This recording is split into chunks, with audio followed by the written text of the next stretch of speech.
Hello there! From behind the yellow line, this is Trammin episode 182. My name is Kirk, and as always, I'm joined by my friend, an authentic blend of 23 flavors, Christian Rainwater. What's up, everybody? Our big third topic of the week is Destination D23 23. And today, we're joined by our friend and Disneyland's newest meet and greet, Freddy. Hello there, everybody. It's going to be one wild week. This one's not about the journey. Hello, everyone. Welcome aboard Trammin, a Disneyland podcast. Please lower your head and watch your step while boarding. As a courtesy to other passengers, we ask that there be no eating, drinking, or smoking on board. In just a few moments, we will begin our trip into the Disneyland Resort news and topic of the week. Ladies and gentlemen, this tram is ready to depart. Driver, you are clear. Welcome back to Trammin, everyone. Happy Wednesday. We're your hosts, Freddy, Kirk, and Rain. What's up, Rain? Dude, that has a nice ring to it. So I was like, everyone needs to know that all three of us are here, that you have not been replaced. Right. And then we will do like with Freddy or with Matthew Serrano or whatever, right? But I'm like, wait, Kirk and Rain TM, you know? Yeah. So they got the guest has to go first, and then you get the Kirk and Rain. Yeah, that was good. Yeah. That was good. I appreciate that. So what's up? Do not speak about Lorcana because you guys will not stop. So Yeah, that's Rain, true. what's up? What's up? So I got into the One Piece trading card game. Did you really? Yeah, I did. Oh, I thought you were going to say I didn't. I'm going to a pre-release this weekend. It's cards to me, my whole life have been like an absolute drug. Wow. Yeah, so like I've played Yu-Gi-Oh, Digimon, Pokemon. It's been too much. So when the Disney one was announced, I was like, oh, that's it for me. See, I've only done digital card games. So this is my first like physical card game. Like that I went Marvel into. Snap and Hearthstone. Exactly. Yeah. Yeah, I still haven't gotten my cards. So, so let's get to where we're going with. Mousekeeping. Hey, if this is your first time here, welcome aboard Trammin, a Disneyland podcast where Kirk and I talk about the Disneyland Resort through and only through our eyes. Man, I have something in my throat.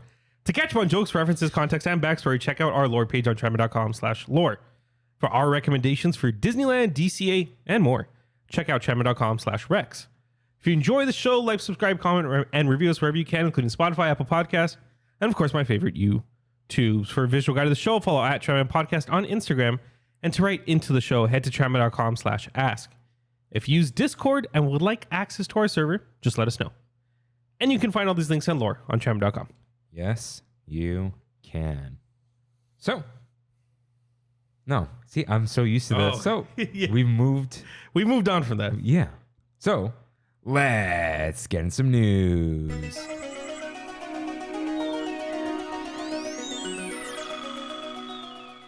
Got some headlines for you guys. Rebel Hero Hera here now. You can now meet General Hera Syndulla and Chopper at Black Spire Outpost in Star Wars Galaxy's Edge. Who's watching? Are you guys watching Ahsoka? I am. You are? Yes. I'm halfway through Rebels or something. I'm like at the end of season 1 of Rebels.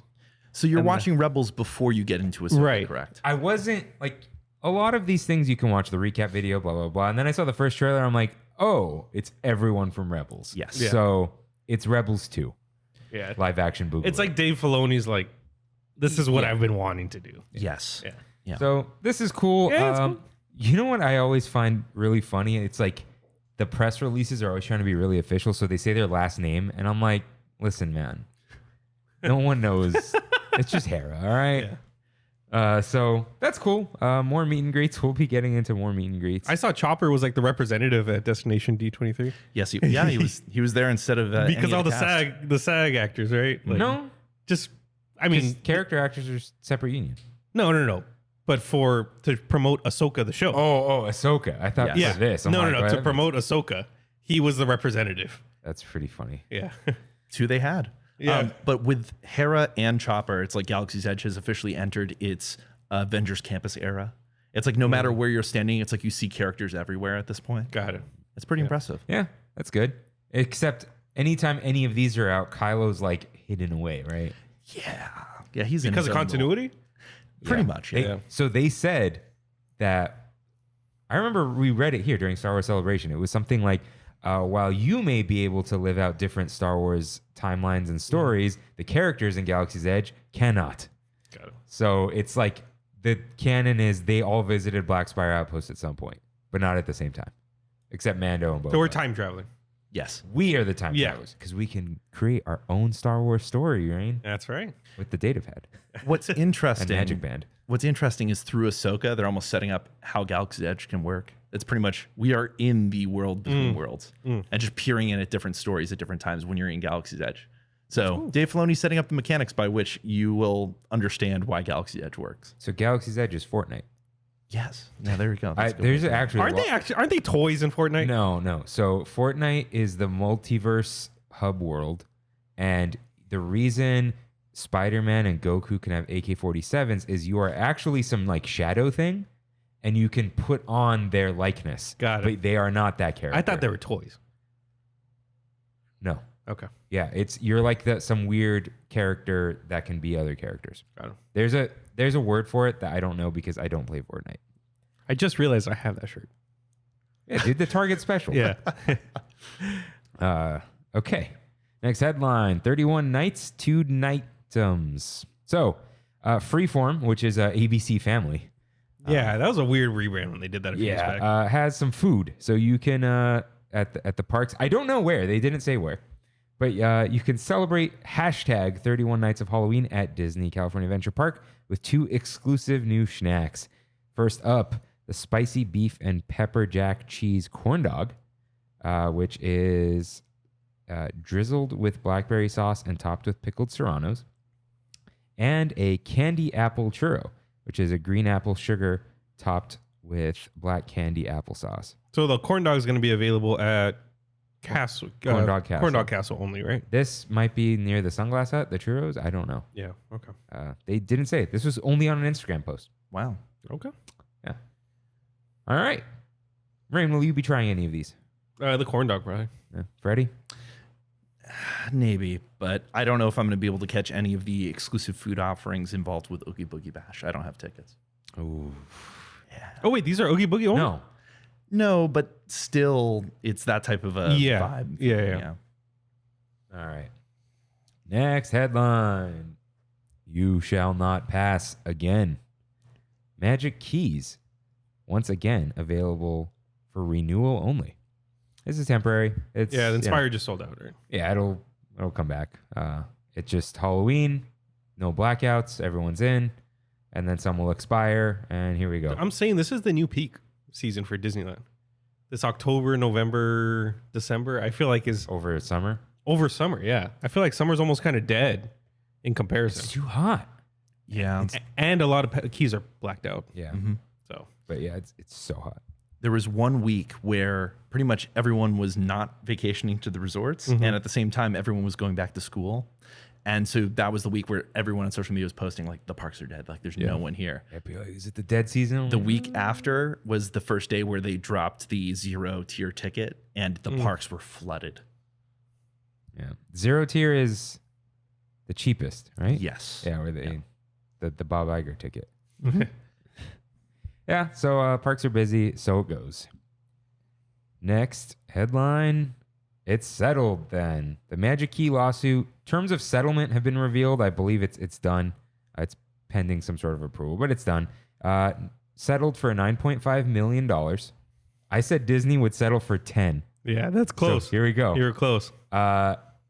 So 103,435 Dream Key holders will each receive roughly $67.41. Nice. We're both getting it, right? Yeah. Nice. No submission required. There will be an email coming.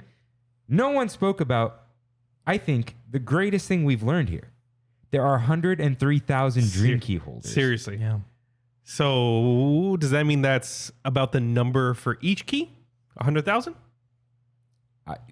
Could be. Yeah. Yeah, they will never say. This is why I love court stuff. You get stuff that Then they never just would- overlook. Yeah, and Yeah. well, they added more keys after for a while. There was like a specific date and whatever, and Inspire changed everything. So I think you could say there's like almost 500,000. Key holders. Yeah,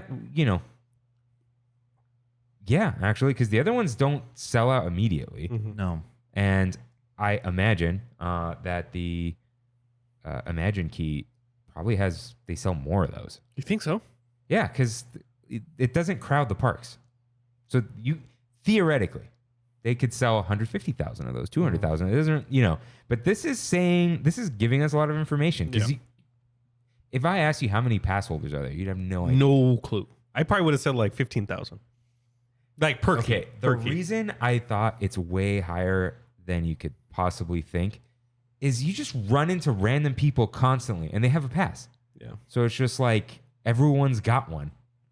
So yeah, I just think that's the most interesting piece of the news. And yeah, $67. So about 2 mobile orders and a drink, sounds good to me. Dude. Yeah, that's fine. I had no problem with the no blackout dates ticket thing. I'm like, yeah, I know. I thought I was going to get thrown out of court. This is no, settling. It didn't go to court. Oh, it's an arbitration only. No. You do discovery and depositions and whatever, but the lawyers, no one wants to go to court. Yeah. So Disney goes, all right, we can come in for $10 million and just get rid of this. And we didn't lose a lawsuit. There's no precedent. You can't really look back. It's just people get a little bit of money. They're happy. Hey, this is going to cost us $9.5 million, and we're out. Yeah. And the person who brings the class forward, which is that mega church pastor's wife, who got free tickets from her congregation, she gets more because she was the one. She brought the class forward. Right. Yeah. The lawyers get the most. Yeah. Yep. As usual. Yeah, but whatever. No losers here. Okay. Next up, this is not a headline. I just took this. The Heartbeat of New Orleans, a living mural, is coming to the Rivers of America as a somewhat of a Phantasmic replacement. It's going to be some music and projections, and the Jambalaya Band will be coming out every now and then as well. So, cool. They're doing a little something extra. If anything, this works for them because they got Tiana's Palace just opening up, and you're hyping the Bayou a little bit. So, it's cool. We have no word on Phantasmic reopening, right? We had they had an official announcement for next year in the spring. I don't believe they gave Yeah, they a date. said the new scene with Mickey. Got new finale. Yeah, which no fire. Yeah. But the fire did return this past week for World of Color 1. So the fire is back for World of Color 1, but it is still not. It still is yet to return to the castle. What part was it? The park. Or was it supposed to be? You saw it without it. Yeah. Yeah, it's throughout the show. They have certain parts where they'll do it with Star Wars. They'll do it with the finale. I believe the finale for World of Color 1 is where they actually have the massive fireball. Got it. Do a little smoke ring. But when it comes to this show that they're doing in New Orleans, it's nice. They'll kind of line it up between the sets for the Jambalaya Jazz Band, I assume. So you'll almost have continuous entertainment going on the river before fireworks. So it's good. And it has been drawing a big crowd. If you've seen the Jambalaya Jazz Band, like there's a lot of people actually lining up next to the river. Are they really? Yeah. It actually is impressive that it's drawing that many guests. Interesting. If they can really pull it towards fireworks, they can have people stay there and watch the fireworks. Because people will watch it there, but like not really. But if they're like, oh, I'm here, fireworks are starting, why go to Main Street? Why go to Small World? Yeah. Although our Disney 100 fireworks is gone for the year. So Sadly. Now it's a Halloween one? yeah. Halloween screams. All righty. Next headline. Adventure is out there. Way out there. The Adventureland Treehouse is opening sometime in the fall. Wow. Yeah. Cool. I don't know what is taking so long. I honestly don't. I mean, you can smell the paint. They're working at full speed. It constantly seems like they work at they crunch. Yeah. They just do nothing for a while. I don't know. I get it. Things take time, but then people are building parks, and I get it. There's no people around the parks when you're building one. You could just. But this is taking unusually long. And I think they're leaving it ambiguous so they don't necessarily have to crunch that hard. Yeah, because you see my picture of the San Francisco Bridge underneath. Yeah. Everything's kind of bent, not fully mated. Yeah. They had to finish before Halloween, for sure. Yeah, they had a deadline that they had to meet. I mean, if you look even at Toontown, when they opened New Toontown, there was a lot of little bits here and there, and they had to redo the grass. It's like they need these things to meet deadlines, and yet they're accepting the fact that, hey, 2 months down the line, we're going to have to close stuff. We're going to have to put scaffolding back up. We're going to have to keep doing work, which is unfortunate. But it seems like the resort's deadlines are kind of taking precedent over, hey, do we want this thing to be done when it is ready, or do we want it to be open in time to help us with capacity and everything else? Yeah, and you need to find a balance of, if you don't give a deadline, it'll never be done. That's true. That's the thing with creatives, that's fine. But it's like, if we didn't have to push out the show every week, these episodes would be beautiful. Yeah. Right? I would be almost scripted. Well, dude, look at Ken Levine in Judas. Oh, yeah. It was like 9 years of development. Like, that's insane. Yeah. But, think of something that people actually know about, like Red Dead Redemption. Yeah. 2. It took them forever, but it was like a 100-hour game that was some sort of masterpiece. So right.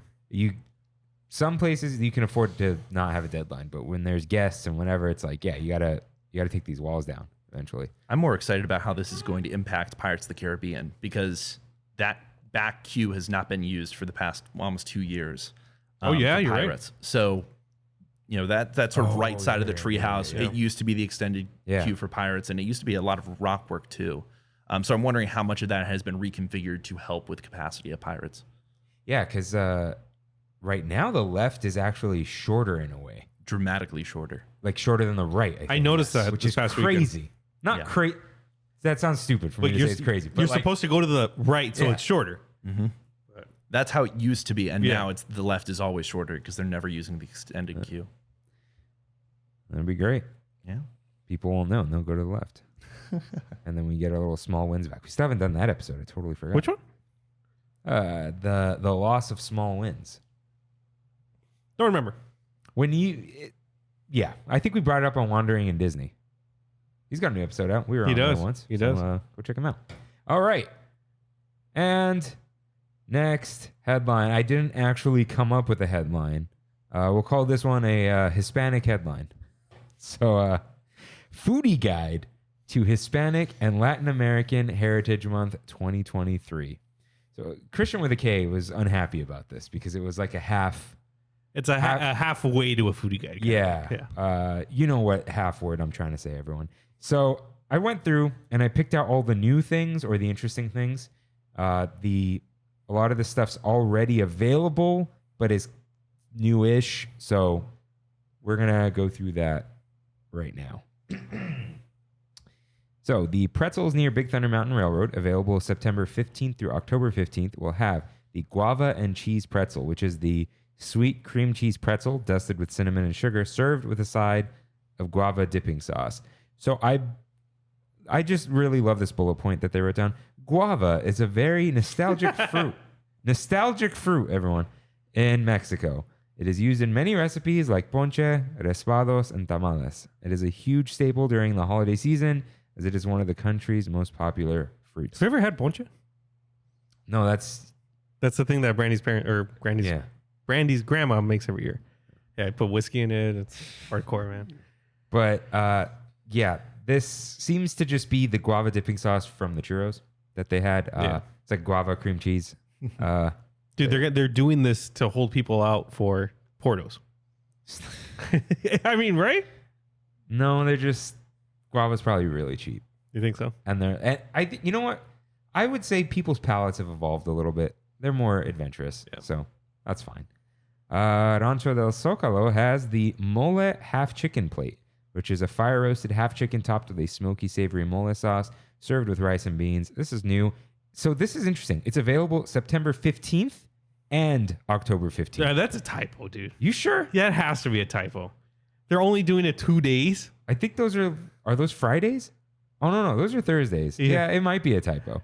But this has been out a little while, and they have not fixed the typo. Mole is hard to make. They're dumping a mole sauce on Two-day there. release. Yeah. All right. LE 500 for this meal. Yeah, let me know, everyone, if you just get mole somewhere else. So this says new. Chile verde enchilada plate. Cheese enchiladas baked in a creamy salsa verde topped with chicken,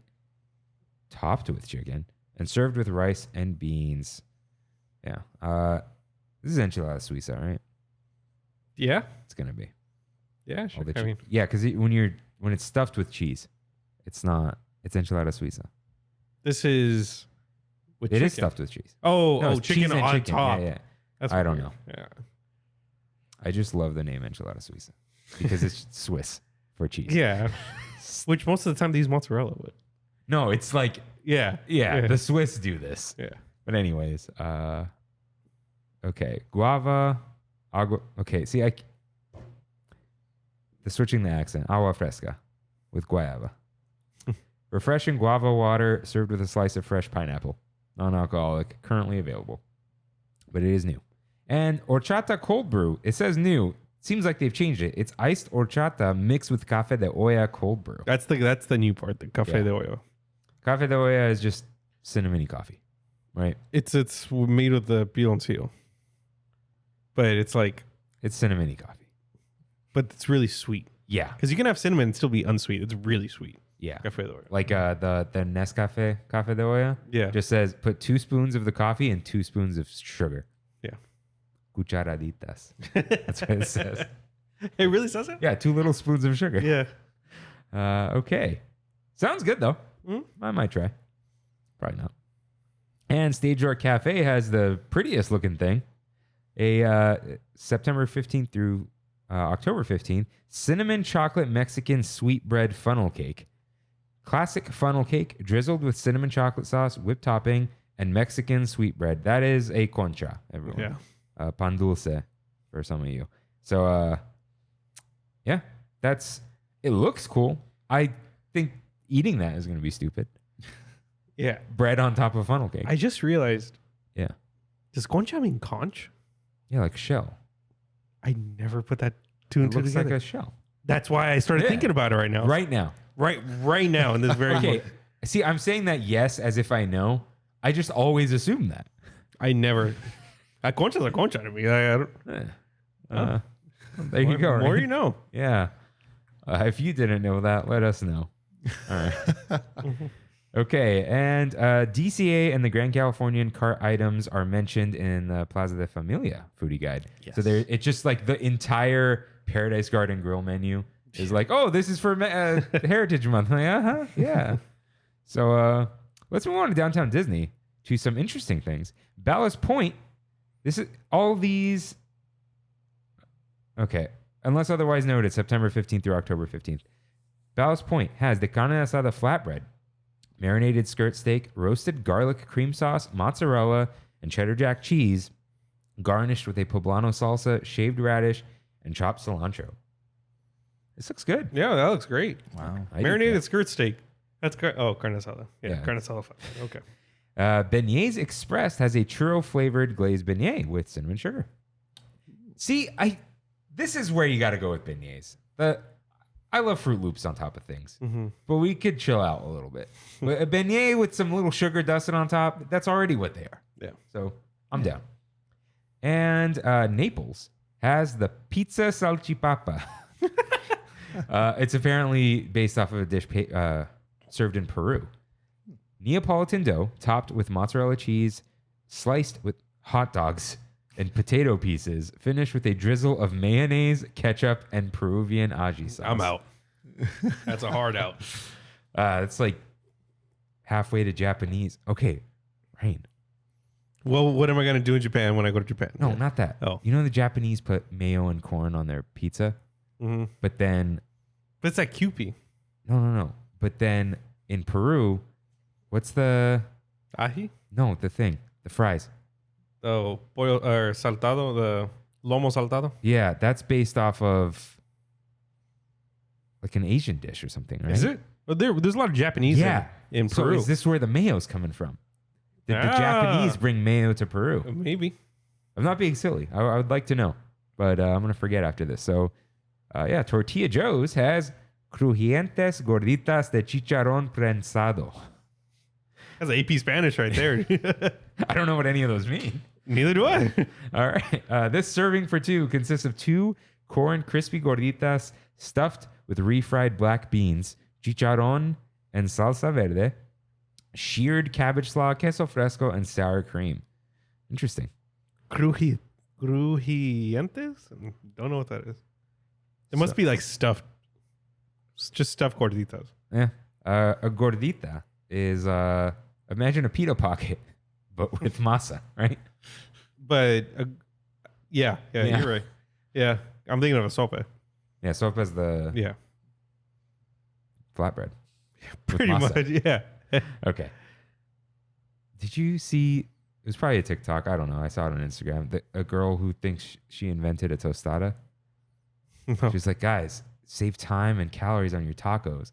You just fry a tortilla flat and just put everything on top, and then you could just eat it like a little pizza. And everyone's like, did she just invent tostadas? It's already a thing. All right. Wetzel's Pretzels, already available through October 22nd, has the guava mangonada.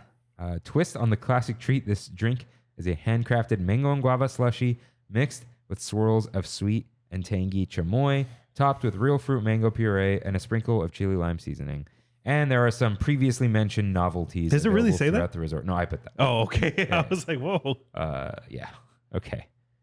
So I really wrote out things for me to say during this episode, so I know what. There's so much all over the map that I'm like, I need to know what's going on. Okay.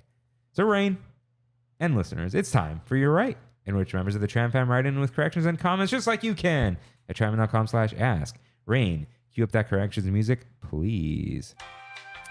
So John H writes in, his random write-in, yo, they should just extend New Orleans Square to Tiana's Bayou, remove Critter Country, add more theming around Pooh's ride, and even change Hungry Bear to a Pooh theme and call that whole area 100 Acre Wood. I'm not opposed to that.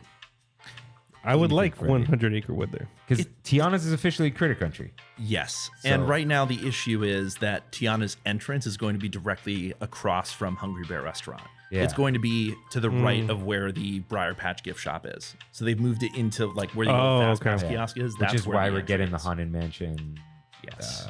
expansion. Yeah, you're able to have more space over there so they can build that full store. But yeah, that would kind of prevent them from doing a whole, sectioned off 100 Acre Wood. Plus, then you would enter the ride in the bayou and exit into Winnie the Pooh's 100 Acre Wood. So, That's fair. yeah, That's fair. good idea though. Yeah, otherwise. it's what we want, Yes. but we can't have. Yeah. But it's not that big of a deal. We have Pooh Corner. I hope that stays. I don't know. I honestly, with the way things are going, we're gonna have Winnie the Pooh for a good long time. I don't expect them to. I'm saying the store is still Pooh Corner.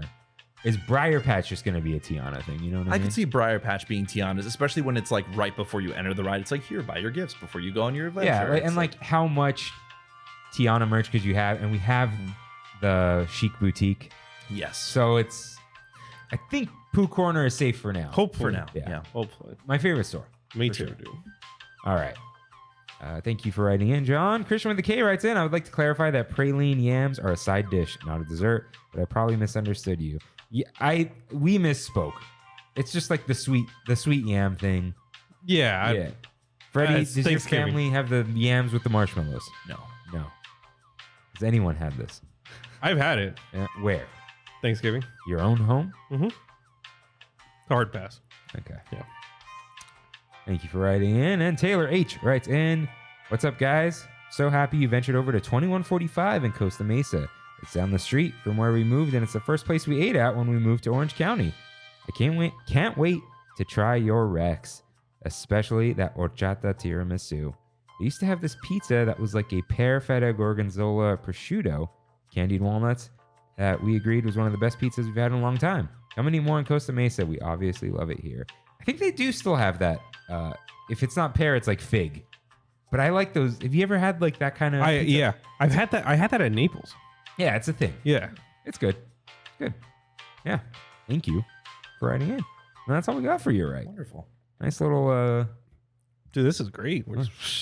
don't say that. What? We're gonna be here another 3 hours. Yeah, I know, dude.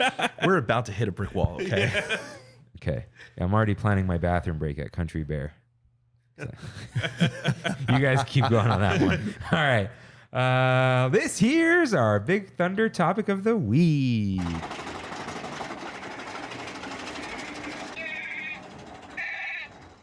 Destination D23 23.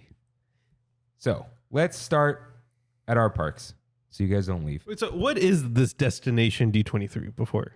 Freddy, take I it can away. explain it. So I've actually been to Destination D23. I was in the last one, so that would be 2021, I believe.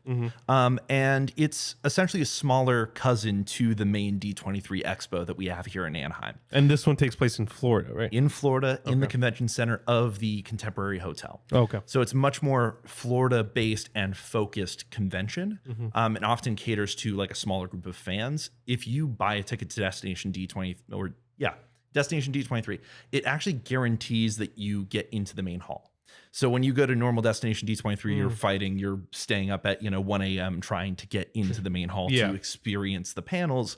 Whereas with Destination D, you don't have to worry about that. Your ticket gets you in the hall. It just depends on where you want to sit, but you're still going to be there for everything. And that sounds like they're kind of changing the D23 model to match that. They are with the Honda Center stuff. Yes. So. Yeah. And we'll get into that later, hopefully. But that's going to be interesting. But Destination D is a lot more, it's sort of a little bit more contained. It's a little bit more intimate and really gets you to, get into the mood as a fan. You're not as bothered by massive queues and everything else that distracts you. It's cool. Should we bring in the D23 Expo stuff now just to relate the two? Or, Yeah, I think so. Okay, we're going to jump. It's way at the bottom. So D23 2024. So D23 is normally D23 Expo, the ultimate Disney fan event. It is now just called D23, the ultimate fan event. And it's going to be at the Anaheim Convention Center August 9th through 11th. So they're moving it to August. Yes. And they will also include what they're calling a Hall 23 experience at Honda Center. Yeah. Which they did not say anything about that, right? Just it's a special. So they alluded to the idea that they're going to do, it is called Hall 23, and traditionally Hall 23 is like 1/3 of the Anaheim Convention Center that they turn into an actual convention hall because they couldn't fit it into the arena at the convention center. Like that capacity would fill up too quickly. Do you mean this is like booths and stuff, or This is like, so normally Bob Iger goes and he does a presentation. They do their major presentations and announcements in Hall 23. And so Hall 23 used to be the Anaheim Convention Arena, and then it became Hall 23 inside of the actual convention hall. And now it's moving to the Honda Center, which is away from the convention. So it's just getting center. bigger and bigger and bigger. And they said, again, like this is 3 times the capacity is at the Honda Center. Yeah. So if you're already seeing about half of the people going to D23 can't get into the hall, now there's almost a guarantee that there's enough capacity to fit everyone into the Honda Center. Got it. And that means for the convention center that you have an entire extra third of room for more booths, more exhibitors, more things. I mean, think That's of pretty an neat, Orcana yeah. booth. You're going to have room for stuff like that. Right. Other experiences. I mean, I think with Star Wars Celebration, they had the whole Mandalorian experience that you could go down to the basement of, it's a separate convention hall they added just for increased capacity. With, I think the rave reviews that stuff got, we're going to see a lot more of that. Yeah. Yeah. so they'll probably do, like the parks panel and all that at Honda Center. So yes, you have to drive there, but Honda Center's end stage, like the concert where they stick the stage at the end of the hockey rink, holds 18,325 because you could put the floor seats in it. Good amount. Yeah. Yeah, because the hockey, it holds like 17,400 or something. Okay. So that's a lot of people Yeah. that you will more likely get in. So the reason I wanted to bring this up now, though, is are they going to kill Destination D23, or are they going to move that now because they've moved D23 quote unquote Expo to August? Well, it's every other year. So every year that they'll have a Destination D, and then the next year they'll have a D23 Expo traditionally. Wait, wasn't there was no D23 this year? Not No. this year, last year. Oh, wow. So it's every year time is they're a going to flat have circle. one of these events. Okay. And so they can continue to have announcements, and they've almost set themselves up for failure in certain ways where it's like they have to meet expectations. They have to deliver on certain things, but it also means that they can do this new, and we'll get into it with some of the projects here, these incremental updates where it's like, hey, we talked about this thing. We're going to give you a little update here, a little taste here, but it's still coming. And it's not one of those situations where we announce something and then it's like, we're never going to talk about it again. Which was one of the things that we'll get into later when it comes to the overall presentation they gave here. But back to D23, even just moving it away from the Expo title, they also mentioned that they're going to take over the Disney parks. So it's a week-long event where they're going to do separate ticketed events to take over Disneyland and California Adventure to take, you're going to have the actual expo itself, the expo in the convention center, and you're going to have Hall D23 panels. I expect all these things to be spaced out. And even, they mentioned maybe in the evenings is when they'll do the D23 like presentation at the Honda Center. So it could be that the expo is during the day and then at night you go to the big presentation in That's the big interesting. hall. Yeah. Like they might space it out in such a way because otherwise, you imagine you're doing your big presentation and you open up the convention center and there's like no one there. Yeah. So they're probably going to line these things up so that they can move people efficiently throughout the resort area. Because I'll tell you, Anaheim is not going to be ready for the amount of traffic that's going to be brought to transporting everyone between all these locations. It seems like they want to go for more of that Comic-Con, idea. Bigger than Comic-Con is really what they're trying to do. Like they are trying to make it to such a degree of like, no, we are like self-contained in that, you will have Marvel, you will have Star Wars, you will have Disney, you will have the parks. Yeah. So I saved it somewhere on my computer. I found a bunch of wonderful assets for a surprise tool that'll help us later.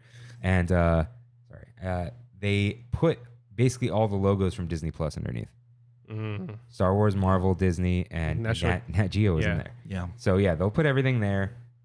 They could do more panels of randos at the convention center. They could probably let no, it's Disney. They won't let people in. It's Trammin panel, D23. And then that was cool. Like if they do that kind of thing at night. But what you kind of sparked in my head was August. There are no after dark parties in August. It's going to be D23. Yeah. So they could do a few of them. Yeah. So yeah, I guess we'll have that during one of the weeks, which now I think it's also maybe they moved it to August. So even internally they can go, okay, every time we say something, we have a year until the next time we say something. Yeah. If they keep destination. When was D23 before? September. Oh, wait, was it? Yeah. The last one was actually over this past weekend because I remember September 10th is my birthday and it was during that. Oh, happy birthday. Wait. Thank you. Oh, yeah. Yesterday? Yeah. Jeez. Oh, wow. Okay, wait. The last D23 was September? Was it? No. It was the last Destination D was September. That's what it was. Okay. Yes. Let's see. D23 2022. Oh, yeah, it was. Never mind. In my head, it was like when Star Wars Celebration is. Oh, okay. I'm so thrown off by all these things because I find out, like I've said before, I just look at the articles afterwards. Yeah. So, okay. Never mind. Ignore me. I am going to start seeing if I can get us in now with FedEx. With their booth. The thing that we went to at the Honda Center. Oh, get us in the hockey games. No, into this. Because that little area that we were at, Yeah. you didn't see the FedEx logo on there? Yeah. That's their box. Yeah, but Hey, I'm gonna try now. I don't think it applies. You don't think so? For a paid out event where Disney has bought out the Yeah. hall, I expect that it So won't be. every event that is booked at the Honda Center, like a concert or Yeah. whatever, people have dibs. Like a ticketed event that like goes on Ticketmaster. Yeah. But this is different. Yeah. Yeah. Sure, try. I'm gonna try. Yeah. I'm gonna try. The Trammin box. Yeah. Dude, imagine. Got Freddy, Matthew, Oh gosh. Disneylanders, raise We'll hell. see. We'll definitely have to do a meetup. In previous lucky years, listeners. I have always tried to do with the expo. It's like I'm going to go all 3 days. I'm going to ask for it off. I'm going to go. I'm going to be there. This next time, I think I'm just going to try and get to the parks panel. I think that's it. I think they are doing that on purpose too. Like you don't have to wake up at 8, try to go. Because the other thing is, if you don't have to like get in, if you're in at the parks panel, you can show up at the expo like 1 p.m. Yeah. Stroll in, look at some stuff, you know. Less chaos. Yeah. Yes. Like kind of spread out the chaos. Have the children show up at 5 a.m. and, you know, the old men show up later. Oh my gosh. Yeah, that's us. All right. So yeah, we'll come back to the future D23 and all that kind of stuff in a bit. So let's talk about our parks here. Let's start with Disneyland. Star Tours, new adventures in 2024. Freddy, when did they announce this? Was that D23, not Star Wars? It was at the previous Star Wars celebration, I believe, is where they brought during the parks panel that they would have Mando and Grogu as a destination in Star Tours. Is Star Wars Celebration every year? Star Wars Celebration is, I believe, every other year, and it changes locations. So the next one's going to be, is it Tokyo? No idea. Let's see. The last international one was in London. Yeah, I remember that. London and then Anaheim, and now, oh wait, no, it was Anaheim and then London. I think it's every year, no? It might be every year, but it changes locations. Yeah. Yeah. Yeah, because we're on Google's AI now. I did Trammin Star Wars Celebration, and the generative AI says Trammin is a Disneyland podcast that has a Star Wars episode. Oh my In the gosh. episode, Kirk and Freddy break down the Rise of the Resistance ride. The Star Wars Celebration was held in Anaheim from May 26th to 29th in 2022. It just like got all the different facts and threw them in. Yeah, because I was like, wait, you were on that one. Yes. And that's when they brought up like this Star Tours. It was the Star Tours anniversary, right? 40 years? No, 30. 40 years sounds right. Yeah. And then we're like, cool. And then it never happened. And now we get an announcement that next year we'll get some new videos on Star Tours. So, but all they've said so far is Ahsoka will become part of our popular Star Wars attraction at Disney Hollywood Studios in Florida, Disneyland Park in California, and Disneyland Paris beginning next spring. Yes. So, Man, they're really pushing Ahsoka. Yeah. They're pushing her hard.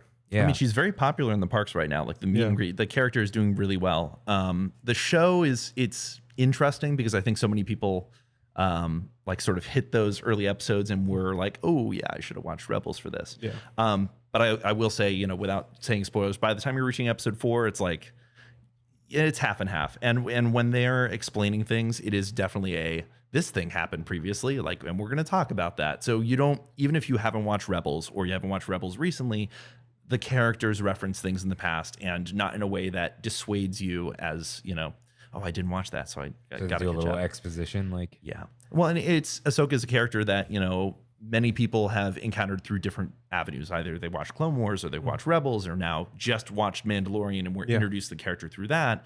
And now that she's in the parks and she's going to be in Star Tours, it's like, okay, you're bringing different ways of experiencing that character and keeping her within the Star Wars world.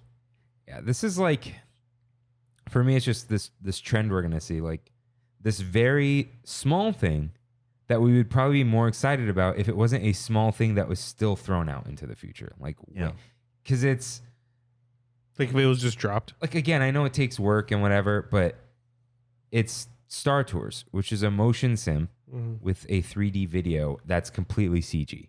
Yeah. So why is it taking so long after they announced it over a year ago? And it'll be basically 2 years from when they said it was going to happen. So you think that because they didn't say whether we're going to go to somewhere where Ahsoka's at, she might just be the character, right? That too, but it does say new adventures in 2024. Yes. New adventures. Okay. But they're And extremely adventures vague. plural. Yeah. Because again, they teased already Mando and Yeah, I Grogu. remember I that. expect that they're going to do Boba and Fennec Shand as well. So I think that you could end up with 3 or 4, even 6 different destinations from across the whole Disney Plus, Boba launch of Fett's those in it things. already, or is that Jango Fett? Boba Fett is in there because they do the whole whole bomb. level. Was it? Is it? It's not Bespin. What is it? Geonosis. They're flying over Geonosis with the asteroid belt. Yeah. And they have that in Star Tours already. That's Boba. That is Boba Fett, Okay. but they could do something new involving Tatooine. Yeah. But I expect that this will be similar to previous, refreshes with Star Tours, where it's like, hey, for like 2 months, it's only going to be this, so you can guarantee that you experience those things. I still remember with Rise of Skywalker, even though it was Exegol and it's all this other stuff, it still increased the popularity of the attraction. There was 'cause it's something the new new to thing. experience. Yeah. And I think that's why they're not making too big of a deal, because it's just, yes, we're refreshing, we're adding this to the attraction, but it's not something that is going to be too big of a draw, but it's still going to be there. Yeah. I'm just wondering why they said anything at all so long ago and then just like seemingly did no work on it until, it's like, oh, right, we announced this. We got to announce it again, Well, I think with some of these things, you have to think of what's going on with VFX and ILM, and there's other things playing in the background that's kind of delaying these things. If they had to record dialogue and everything else involving characters, I think it's just when you announce something twice, it's just kind of like, all right. just you wait till we get to the Avengers e-ticket. Oh yeah. Oh, that's coming up. So another meet and greet. Asha from the new Disney animated film Wish will also soon be coming to EPCOT, Disneyland Resort, and Disneyland Paris. They have not specified where she will show up at the Disneyland Resort. Who thinks what? Where is she going to be? My guess is she'll be in Frontierland, where traditionally you would have Mirabelle meet. Somewhere in Fantasyland. But the thing is, there's no like set spot for people in for characters in Fantasyland. Yeah, where they put Merida back. It's a small world. The parade. Well, and right now they have the Little Mermaid, so they had that seems pretty technically likely. That would be a usable space. It's just a question of like which characters you're rotating in and out, and yeah, I could see them getting rid of Ariel pretty quick. Yeah. What do you guys think of the animation style? I think just having something unique that you're attempting is great. Yeah. I think that the trailers initially came off as a little jarring, like the way that the outlines of it, because it's trying to do the 2D animation while you know it's 3D, and it's not quite the Paperman like aesthetic. So it'll be interesting to see in the actual theater, or like you're watching the actual movie, if that is still jarring or if it just kind of goes away and you're just experiencing the film at that point. I have no thoughts about this movie right now. I don't know. It's just like. Have you seen any of the other than Spider-Verse, any of like the new animation style kind of movies? Did you see Puss in Boots? No. Or Teenage Mutant Ninja Turtles? Definitely not. No. You should watch Puss in Boots. That's a great movie. I haven't seen Ninja Turtles. I heard it's great, blah, blah, blah, blah, right? I don't care about Puss in Boots. Me either. But I don't even care to learn about that. I know. I'm negative man today. All right. That's everything for Disneyland? Yeah. And I think that's why we got that Star Tours announcement here, is because that's it. But that's for everyone. What do you mean? I just put it. It's in Paris. Oh, you're right. I just put it as Disneyland. I have one correction. Yeah. They did bring up Tiana's Bayou Adventure. Oh, okay. And they did tease with that. The only major tease that we got was showing off the animatronic for that's right, Louis the alligator. That's right. So they showed that, and you could see a little bit behind the scenes there, but not much, because again, that attraction doesn't open until late next year. So it's still under construction. I expect that at D23 Expo again in August, it's like you're right ahead of that opening. It's like it's gonna be all out. Like they're really gonna talk that up. Yeah. I forgot that I saw that somewhere, and there's just another little like, here's a peek of something tiny. All right. At California Adventure, we get for the King Thanos ride that we don't have any other name for. A new world jumping vehicle is coming to the next attraction in Avengers Campus to help transport superheroes into the multiverse. Brent Strong, executive creative director at Walt Disney Imagineering, is sharing an early peek at the ride vehicle, featuring a design that combines elements of Tony Stark's time suits with Xandarian jump points and Wakandan technology. More details on this high-tech vehicle that'll travel to new worlds are coming in the future. So they're chopping off the top of Star Tours vehicles, and so they showed what looks kind of like the cockpit of a Cars Land car and some sort of a hovercraft, and then a hexagonal-shaped portal into the multiverse. Yeah. Which these Xandarian jump points are probably jump through space though. So they normally jump through space. What they're trying to say is that these are portals jumping through space and time. Yeah. Is that you can go anywhere and anywhen. Well, they do this on Cosmic Rewind. Yes. Yeah. Oh, okay. So it's probably gonna be similar. Yeah. But that's a fast moving roller coaster. So yeah, we'll see how they do. Well, and even some people just hearing that mention were like, "Oh, it must be the same roller coaster." And it's like you can't fit that big of a building back there. No way. Plus, you can actually see how many people are in the vehicle slightly. And if you think of, and initially I made the mistake of looking at the concept art from the original, announcement of, hey, here's King Thanos, and looking at it, I'm like, that vehicle is just a placeholder. It doesn't really mean anything.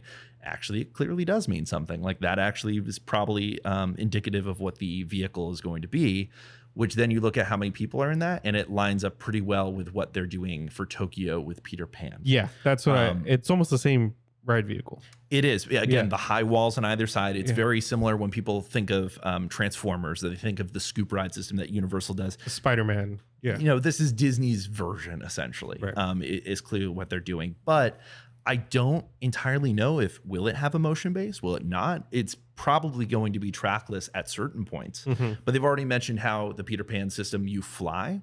So obviously this is an attraction that can have moments where you could be flying and moments that are trackless. So think Rise of the Resistance, but probably a lot more screens, a lot more immersion when it comes to digital effects rather than physical set work that takes up more physical space. If we can get lifted in one of those vehicles, that'd be so cool. Yeah. I mean, I'm thinking of moments in Transformers where it is the whole you're falling and you're flying and getting dragged all over the place. If you can deliver that when you're in the battlefield in Avengers Endgame and you get that feel of there are heroes portaling in from every dimension and you're all fighting in this battle, that can be something really exciting and really special. I think just the delivery of the story is what's going to matter the most when it comes to it. They did mention how Avengers Campus is going to be transformed into essentially a nexus between all realities. Fortnite.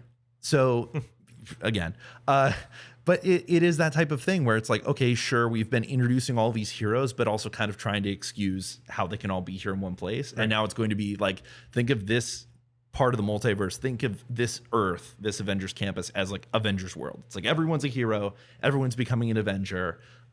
Everyone's here. Everyone's here. Everyone's playing in the sandbox, and Thanos is coming to mess up with the party. It's like he's coming to destroy all that. He's threatening it, so now we all have to unite to fight him.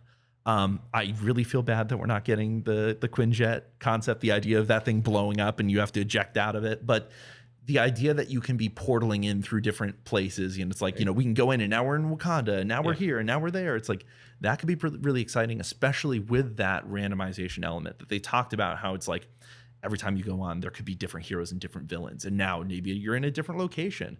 You could think of it as being, every time you go on that ride, you never know what you're going to expect. Yeah. From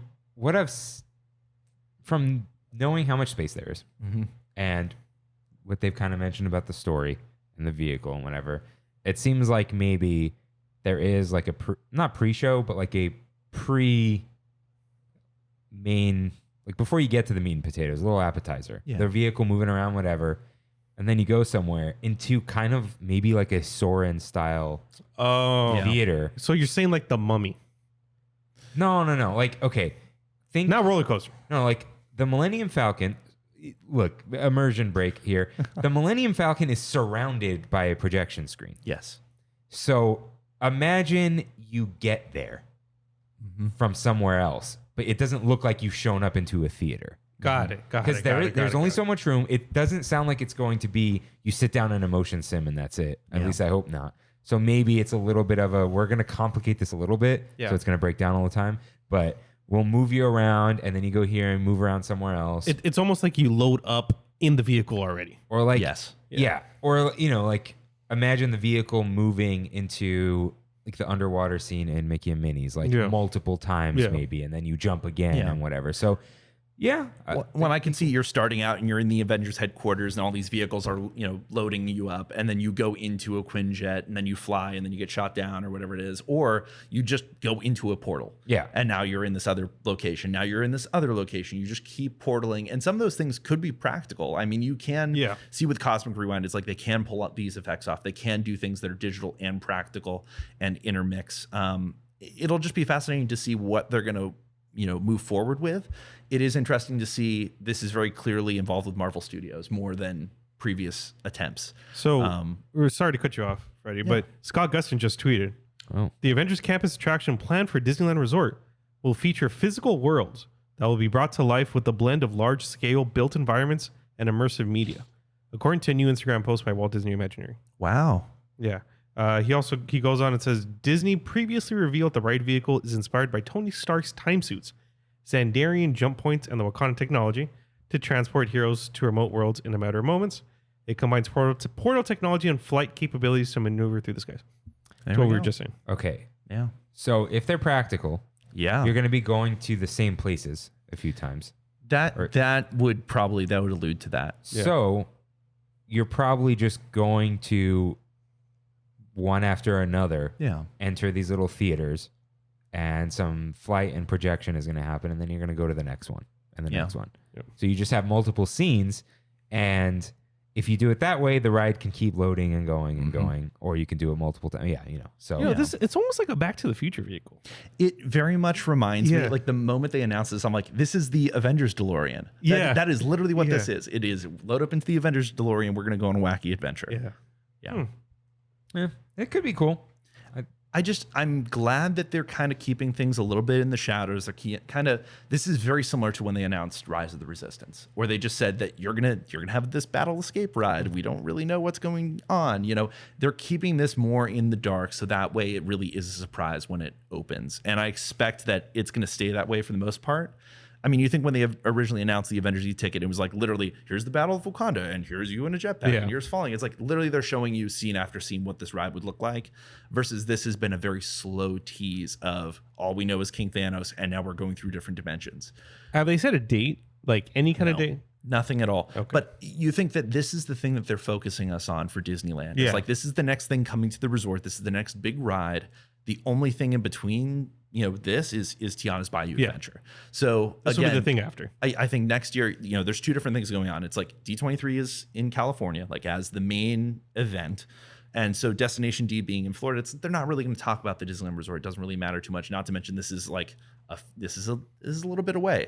But I expect, Tiana's Bayou Adventure is about to open. Let's talk about what's next. So I think next D23, that's when we're really going to learn a lot more about this attraction, possibly learning more about, hey, this is coming a few years from now or whatever it is, giving you a little bit more of, construction's happening now. Like they'll actually be able to say that this is something physical. It is happening. We've committed. And that'll be really an exciting time. You'll have something new to look forward to. Yeah. So let's jump into a time portal or something and go to the Magic Kingdom, because that's all we got for California, right? Mm-hmm. Yeah, I think so. All right. So, By the way, I just got an email. Disney finally came to an agreement with Spectrum. So if you still pay for cable, you can get Disney Channel again. Oh. Yeah, ESPN, Disney Channel, and any Disney-owned channel was off of Spectrum. Yeah. Okay. Yeah. Thank you, Spectrum. Oh, you pay for my mom. Yeah. Yeah, I literally just got an email that says, good news from Spectrum. All right. Thank you. Magic Kingdom and Walt Disney World. So first up, we have Beyond Big Thunder Mountain at Walt Disney World. So this is a quote from Disney Parks blog. Future expansion plans for Magic Kingdom in Florida are the largest ever for the park, according to Bruce. I brought up Bruce earlier, I believe. Imagineers are looking to tell stories beyond Big Thunder Mountain, similar in scale to things like Star Wars Galaxy's Edge and Pandora, the World of Avatar, adding new attractions, restaurants, shows, and more. More is stores. More details to come in the future. So that's all we got. This was the former concept art that included, was it Encanto in the concept art? So it had Encanto, it had Coco, and it had Disney villains. And it was very much just, here are things that we're thinking about for the future. But it was very vague because this is clearly the project that's going to be the furthest back. It's going to take the longest to develop. And it's not necessarily the focus right now, but they did want to bring it up instead of just ignoring it. Tomorrow came out when they were doing this section again. And, people are like, oh, it's the notorious, Imagineering Blue Sky section. And Tomorrow's like, I don't really care what people say. I'm going to keep doing these. We're going to talk about our process. And we're actually going to be like, almost including the feedback, and we'll get into it, of the community, of like, this is what fans said as we said, hey, we're thinking about this. Oh, you guys didn't really like that. Okay, we'll think of something else. It is interesting to see something that's that public. But with Bruce Vaughn on stage, I also thought it gave it a little bit more credibility. He's just recently come back. He was an Imagineer. He left the company and now has returned as the head of Imagineering. Okay. So he's bringing a little bit more old school Imagineering back to WDI. And you can kind of see that replicated in the ways that they talked about these things and the ways that they took them a little bit more seriously than last time. Like, it wasn't as joking around as was previously discussed. The fact that they didn't really allude to what they're doing with Beyond Big Thunder Mountain is, I think, part of them saying, hey, this is still something that we're committing to. We're still expanding the park, but we really don't want to get into the details here. We want you to refocus on something else. So we'll get into this next point a little later, but Encanto has been more or less confirmed for Dino Land. Yes. In Animal Kingdom. So it's not going to be Encanto. And I think that's because not just because, but they saw how kind of mad everyone was. They're About like, Zootopia. And, like, not that Magic Kingdom is sacred, but Magic Kingdom is Florida's Disneyland, right? Yeah. So it's like, wait, this is brand new movie you're going to put behind Big Thunder Mountain? Like, so, it could still be the Coco thing, could still be a villain thing, could be neither of those things. Yeah. But, yeah, go ahead, Rain, sorry. I forgot my train of thought. Yeah, because you're saying that like people were mad at Animal Kingdom. No. They initially said that, okay, the Blue Sky art Freddy was talking about last D23 had Encanto behind Big Thunder Mountain. Yeah. And because they're putting Encanto in Animal Kingdom now, it's basically saying this is not going to be Encanto. You're saying people were mad that Encanto was going to go to Magic Kingdom. Yeah. But people are also mad about the Animal Kingdom thing. Oh, that's a separate thing. Yeah, that's how I was getting confused. Okay. So yeah, they're kind of just saying we're still thinking about what to put back there. Yeah. But because it really is a like disconnected portion of the park. Yeah. Real far back. I 100% believe that Disney Villains is still happening, that the villains are going to go to Magic Kingdom. It just makes sense. It's just too popular. Exactly. But what will frame Disney Villains, or what will be the lands surrounding Disney Villains, I don't know if they even know yet. Yeah. I think that they're just tabling that discussion for later, but it's, they got their feedback. I also think that Coco is one of those things that the way that they discussed it, it's clearly like, here are ideas we're thinking about. Like, this kind of fits, it's like, okay, we're going to move from the Southwest Desert and we're going to have the Mexico here. And it's like, we're going to do this whole thing. But in the end, it's not as well thought out as what they decided to do now. And it's clearly that this is the thing that we're going to focus on now. We'll come back around to this and see what we can really do to make Magic Kingdom feel a certain way. Because I think with all of these expansions and projects building into the future, they're looking at each resort and they're looking at the resort's identity and seeing how can we reinforce this with our intellectual properties, or with simply new expansions that don't have to be IP based, but just better frame the park. Is Big Thunder Mountain going to be changed? No. You don't think so? Besides minor updates, it hasn't received the Dynamite section yet. So they haven't even refurbished it to add the new effects they've added to other Big Thunder Mountains. I don't know. It might be, you might be right though, that if they make a decision on a land next to Big Thunder itself, and hey, what is this going to be? Does that reframe Big Thunder itself? Like keep the right system just like Tiana's. Yeah. But change it to an IP. I don't even expect an IP with it. No, I really don't. I think that it would simply be minor thematic details or immersion. It's like, hey, how is this land going to bleed over into the next? Because that's the number one issue with Magic Kingdom is you go there and there's no good transitions pretty much. That it is one thing after another with very little consistency. And I think bringing a little bit of that consistency into Magic Kingdom will make the park overall feel more consistent. Well, adding Dynamite would be a minor update, right? Like they use Dynamite in Mines. Okay. So you're holding that one back. I know. I went, but like you guys kept going because you're like minor update. You're like, oh, minor update. I'm like, yeah, minor. So I didn't know that they don't have. So you're calling it the new scene? It was the new scene like what, 10 years ago at Disneyland? Yeah. No, it's been a long time. So I could see them when they announce what's happening for real, pushing that refurb to kind of get the hype train going. Like. Yeah. Oh, hey, this new, I know what I'm doing here. It's like, oh, we got this new land coming. Also, here's an update to Big Thunder. And now it's like, oh, did you hear about the new land? And they go up to the wall where the art is or whatever, So, see, there's a part of me that it's like, I don't believe this, but it's like, I would love to see them go back to some of the ideas they had for Discovery Bay, because there was the whole thing that like Big Thunder Mountain was supposed to bleed into this whole story of why, what did they do with the gold? Like, where did that gold invest into? Oh, okay, they built this city. They did this and that. If you tie that into the Society of Explorers and Adventurers and other things that WDI loves to feature right now, I'm sure you could really reinvest into Magic Kingdom. Yeah. And if you put a 20,000 Leagues ride back at Magic Kingdom, the fans at Magic, that's the thing. If any park is going to get a 20,000 Leagues ride in the United States, it's going to be Magic Kingdom because they used to have it. They're pushing 20,000 Leagues right now. I don't know. The Disney Treasure. I've seen the they're going to make a new one for sure. You think so? Yeah. Like a new live action? Oh, yeah. Well, they already filmed the show. They already There's a filmed show? Nautilus. They filmed a show called Nautilus. There it But is. then they said, okay, we're not going to put this on Disney Plus. And so now they're shopping it around, which is very confusing when you are pushing 20,000 Leagues in the Parks. Yeah, that and is the weird. cruise ship. It could just be that they're kind of saving it because originally James Mangold, the director of the latest Indiana Jones film, he was attached to a Disney reboot of 20,000 Leagues Under the Sea. Which, as far as I know, he was still writing it. So I don't know. We'll see what happens. But that would be my dream. Would be to, hey, here's something that we already attached, and it's park based and it applies. Yes, it's an IP, but we can put this in here and then we can have it next to Disney villains and we can, kind of expand the story. You can even tie that into Haunted Mansion with its past involving Captain Gore and everything else. Yeah, I've noticed. I mean, because of you, them pushing the SEA stuff a lot more. Yeah.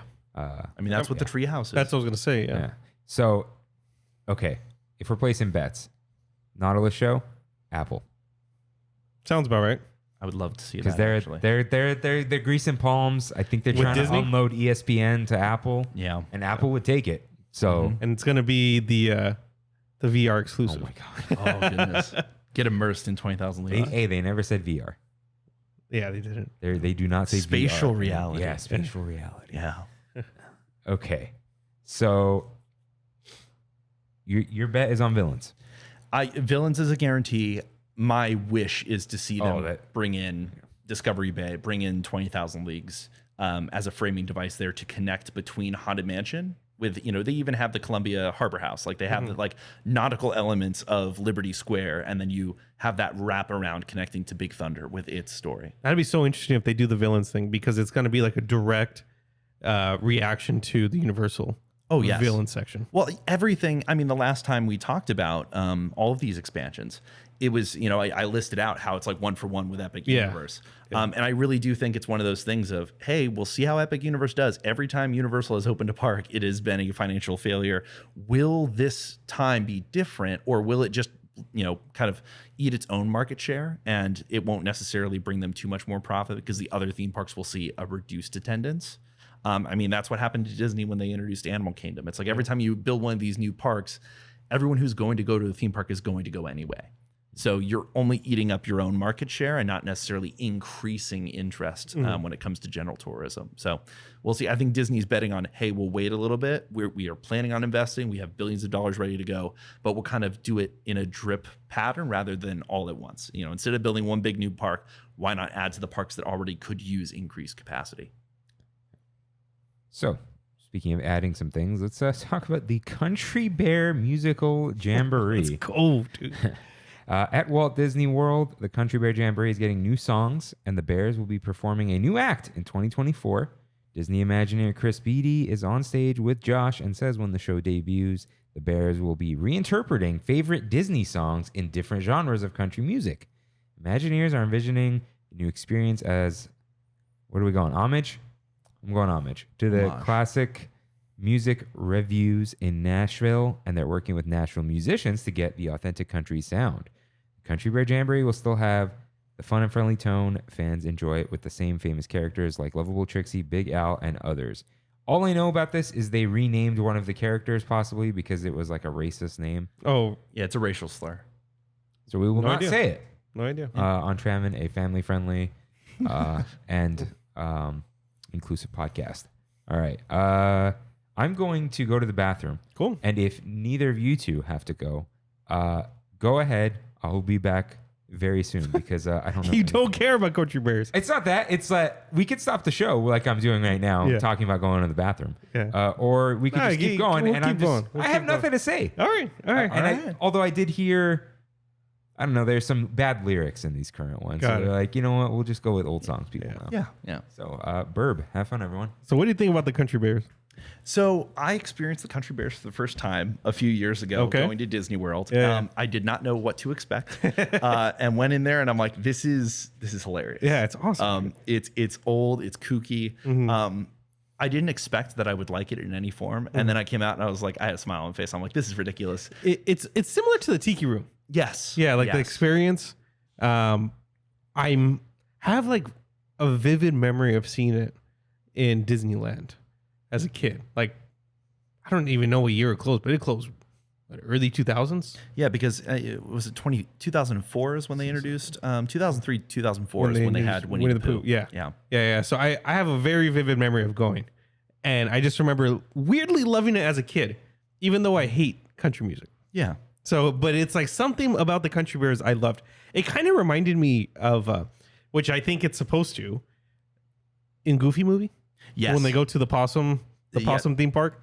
That is actually it is 100% paying tribute to the Country Bear Jamboree. Okay. That is what it is alluding to. It's kind of like a Chuck E. Cheese thing too, right? Yeah, but it's supposed to be sort of a regional amusement park, roadside attraction thing, which already the Country Bears is paying homage to. Mm-hmm. And it originally was basically going to be a roadside attraction at the ski lodge that they were going to build in California. That's right. Because that's the original idea. Is like, hey, we're going to have this little attraction here. It's going to be attached to our ski lodge. Yeah.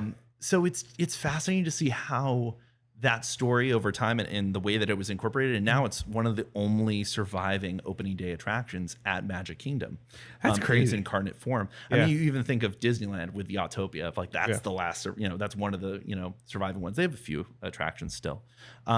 But when it comes to Magic Kingdom, it's like there's very little left of the original identity of the park from the 70s. Mm-hmm. So the more that they're able to save that and still incorporate it and introduce it to new guests in the future, this version of Country Bear Jamboree was actually pitched back in 2004. The Imagineer who worked on it, he was, I believe he was let go during the pandemic. And so it's like he openly talked about, which he probably shouldn't have, this project that he had pitched for Tokyo.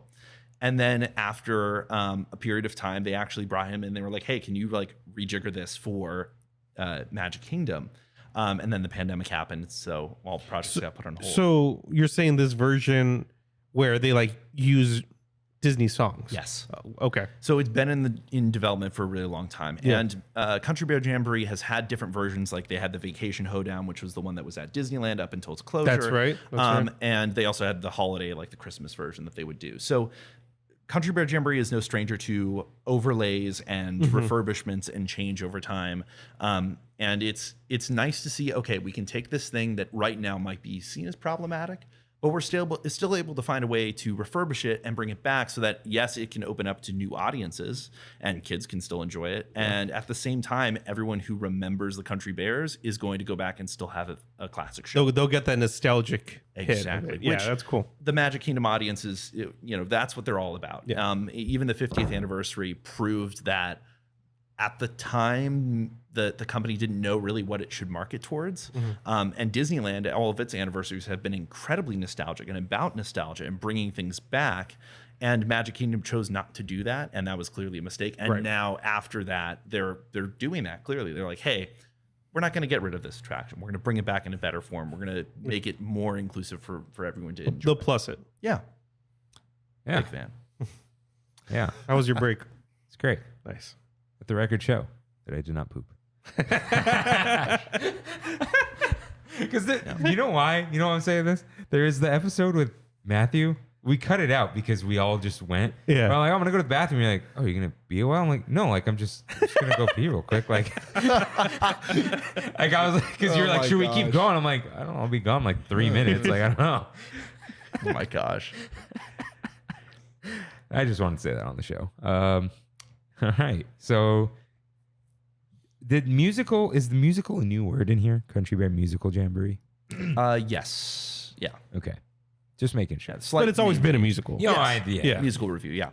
They just needed to find a reason to update the name slightly so it's like you could tell it's a different version. SEO'd. Yeah.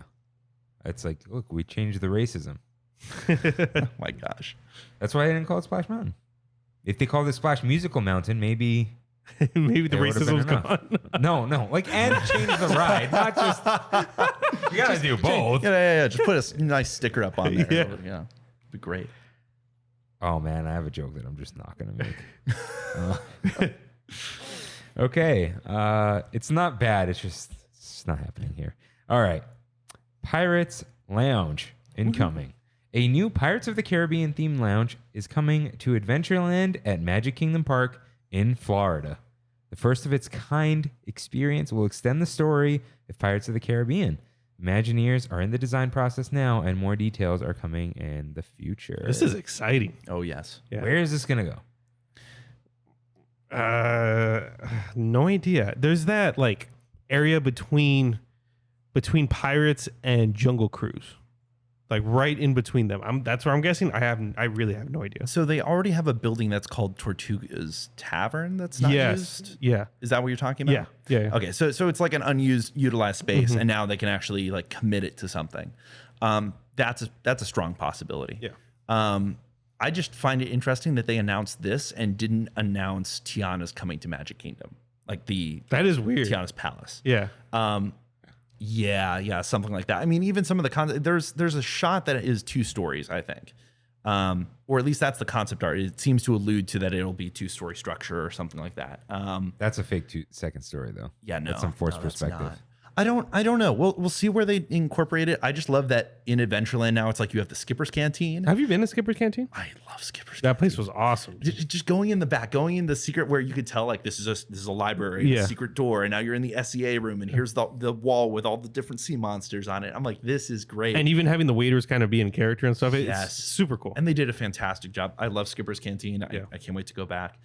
This is just another fun thing to do in Adventureland. It'll be interesting to see if they do feature alcohol. I expect that they will. But if it is a like lounge and not a sit down restaurant, it'll be the first time that they'll have just, I believe all of their alcohol locations are sit down restaurants. Sit down restaurants, okay. So this is going to be the first, opportunity where it's like, no, this is a lounge environment. This is gonna be like Oga's. Yeah, I think that's a very fair comparison because I think some people were thinking, oh, you could just pick up a beer or something like here. Yeah. No, Or like a lamplight maybe. kind Upstairs of like lamplight? that. Upstairs lamplight, okay. Yeah. Boardwalk. Yeah, that would be a good way to do it. But how can you not do this and have a stage and have the pirate show and have like literally everyone singing, sea shanties? Like, how can you not make that environment? And incorporating the Barker Bird, it starts to feel a lot like the old Adventurers Club that they used to have. Like, it would be so easy for that to be what they're doing. And I think they're just light on details for now because it's like, hey, this is something we're committing to. It's interesting to note that they did bring this up early on in kind of the imagining of what we're going to be doing here. So this is in the same conversation as some of the other expansions they're talking about. But it's like, this is a committed thing. This is happening. Yeah, this seems like something I would want at Disneyland. Oh, I'd love this at Disneyland. That'd be awesome. They're just, no room. No space. kill 21 Royal. Dude, how sick would that be? You come out of Pirates, go up some stairs. Yeah. Yeah. That would be, and it's huge. Oh, that would be good. Yeah. Yeah. As long as they keep having enough people who are willing to spend whatever the $25,000 is for dinner. I think it's 12. At 12,000 maybe? Wait, 15,000 because it's $12.50 a person, 12 people. That's what I remember. Yeah. Wow. It's not $12.50 a person. That's what it comes out to. Okay. Which, dude, you could do that. Not you. I mean, like, 12, if you get 12 friends, 12. $1,250. 12 psychos. Okay, $1,250 is an iPhone Pro Max. It is, but it's also one meal. Yeah, but it's the experience of a lifetime. Yeah. Yeah. Speaking of experience, You can hold on. You could keep your iPhone over an extra year. You know what I mean? But you won't. I will. Okay. First of its kind experience. What does that mean? Yeah. That's what I'm most curious about. It means they don't have a pirate bar lounge Oh, that okay. they've ever done. The first of its kind experience will extend the story of Pirates of the Caribbean. Is this the first time a restaurant has gonna have expanded lore? on the story of a ride? Like, does it just take place after the end of the ride? As in, like, right? Let's pretend, right? The story, our story. I don't know what it's like over there. Jack Sparrow has his treasure, right? Yeah. And then it's like, does Jack buy everyone drinks at the lounge? You know what I mean? Is Like, this? Oh man, you imagine that Jack Sparrow going in there and like, yeah. And You he's see what I'm drunk. saying? You have That'd a be so Jack, and good. then it's like, yeah, everybody's gonna go nuts with that. yeah. No, there's no way that this isn't a win. That this isn't Yeah. a like instant success. Like this is the type of thing that you would expect them to do, and it's on point. And I can't wait. Strongwater is a pirate themed bar, right? Yeah, the one that's here in Anaheim. Yeah, it is. Yeah. It's a capsized ship. Yep. But a pirate ship. Yes. It is very clearly. It kind of Yeah. yeah. I mean, the captain has been pillaging and getting mugs from around the I world. So gotta this works. book the Halloween. Me too. What are they calling it? I don't know. The Halloween version. I haven't been to Strongwater in a while. Count me in. Will do. So- Love that place. Man. Yeah. Love it. Okay. Let's see. Hatbox. Ghost. Hatbox Ghost. So Hatbox Ghost is coming to the Haunted Mansion attraction in Florida in late November. Disney Imagineer Daniel Joseph shared some details and said that the Hatbox Ghost will be materializing in the Haunted Mansion as you pass the attraction's endless hallway. So where we would have the night that kind of scares you a little bit, the art shows it to the left, but where you see the endless hallway with the floating candelabra, Hatbox Ghost is just going to be there. Yeah. So that's cool. Yeah, there was a whole lot of hubbub online and in the fan community of, oh, he's appearing before the seance with Madame Leota and like destroys the whole story that the ghosts are all summoned at this point, and then you see them from then on. But in the end, so there's two different things. The reason that he is not where he is traditionally right after the bride's attic is because when they put the Hatbox Ghost in at Disneyland in that location, they had to do a lot of rewiring and a lot of reconfiguring. Like the infrastructure wasn't there for it, versus I'm sure there's just an outlet in the wall right behind him, and it's pretty easy to just slap him here next to the endless hallway. So I think it's just like it's part a convenience, and then the other part is they're saying he's an unhappy haunt, like he can appear where he wants to, like he's actually just confronting you as a ghost and not being polite like all the other ones are waiting until they're summoned, which is just. They're finding a story excuse in order to do what they need to do just from an infrastructure standpoint. I don't think most guests are going to care. I don't like when people say 99.9999%, but you can keep going with those nines of people have no idea about the Madame Leota seance, yada, yada, yada. Like, it's not going to bother most guests. They're just going to be happy that the Hatbox Ghost is there, and he's going to sell a lot of merchandise. Oh, yeah. I love the Hatbox Ghost too. Like just the animatronic itself is such a cool trick. Yeah, very cool. So good for them. It's funny how they get so many things we're never going to get, and yet they don't have so many things we've had forever. And dude, Disney World will constantly complain. They'll constantly compare Oogie Boogie to the Halloween party they have, and it's just like night and day. Yeah, but they have 4 theme parks. But exactly. You know, and annual passes and no reservations pretty soon and all that kind of stuff. So whatever, you know. Give and take. Yeah. And they have Skipper Canteen. Yep. Okay. So I believe that's everything for Magic Kingdom. That is. Let's move on to Animal Kingdom. So I actually put a headline for this. I keep using this headline, but it works. It really is tough to be a bug. A new show based on Zootopia is being created for the Tree of Life Theater at Disney's Animal Kingdom. The current concept for the new Zootopia experience has guests visiting the different biomes you only glimpse in the film. Traveling along with Judy Hopps, Nick Wilde, and other characters, Imagineers are currently finalizing the concept, and more details will be coming in the future. And this will be replacing It's Tough to Be a Bug, which we brought up on last week's episode. Did you see Matthew's tweet? Yeah. It almost kind of went viral. Sorry, Tracy. Yeah. It only gets worse for A Bug's Life. Oh, so I have a couple comments. One, I saw the Zootopia preview in the theater. Yeah, that's pretty meta. Yeah, and it kind of works because the seats and all the little animals and all that kind of stuff, yada, yada, yada. My second comment is, I think you brought this up. Somebody asked, is it Scott Rohde? Is that his Joe name? Rohde. Joe Rohde. There's a Scott Rohde in PlayStation, that's why. Somebody asked Joe Rohde, when is Zootopia coming to Animal Kingdom? And he said, why would we do that? What does that have to do with the well-being of animals or something like that? Conservation. Yeah. And here we are. Yeah. Oh, well, what matters is how they frame. They're not putting a Zootopia land. Yeah. No, and that was the immediate sort of like, oh, okay, well, this is we'll talk about what happened with Dinoland soon. But when it comes to Zootopia, everyone is expecting, after they're showing off everything in Shanghai, they're showing off the attraction, they're showing off everything and doing, which essentially the attraction is Rise of the Resistance, but in Zootopia. That is literally what it is. They in China, Star Wars is not necessarily a big franchise. So when it Finn's comes not to real big there. No. But when it comes to franchises, Zootopia is one of those more popular IP. And so it was a natural fit to put into Shanghai. Yeah. And when they're thinking about, hey, we just spent all this money in development, why don't we just take this thing and just bring it over here? And that was kind of part of what they pitched when they were saying, hey, look at all this stuff we could do in Disney World. But it's good to see that they found a way of incorporating it. I love the idea of the biomes and showing that off. I think that It's Tough to Be a Bug is most likely not a very popular show with guests. And so it's one of those things of, hey, we need something to be able to bring people into here besides just getting air conditioning.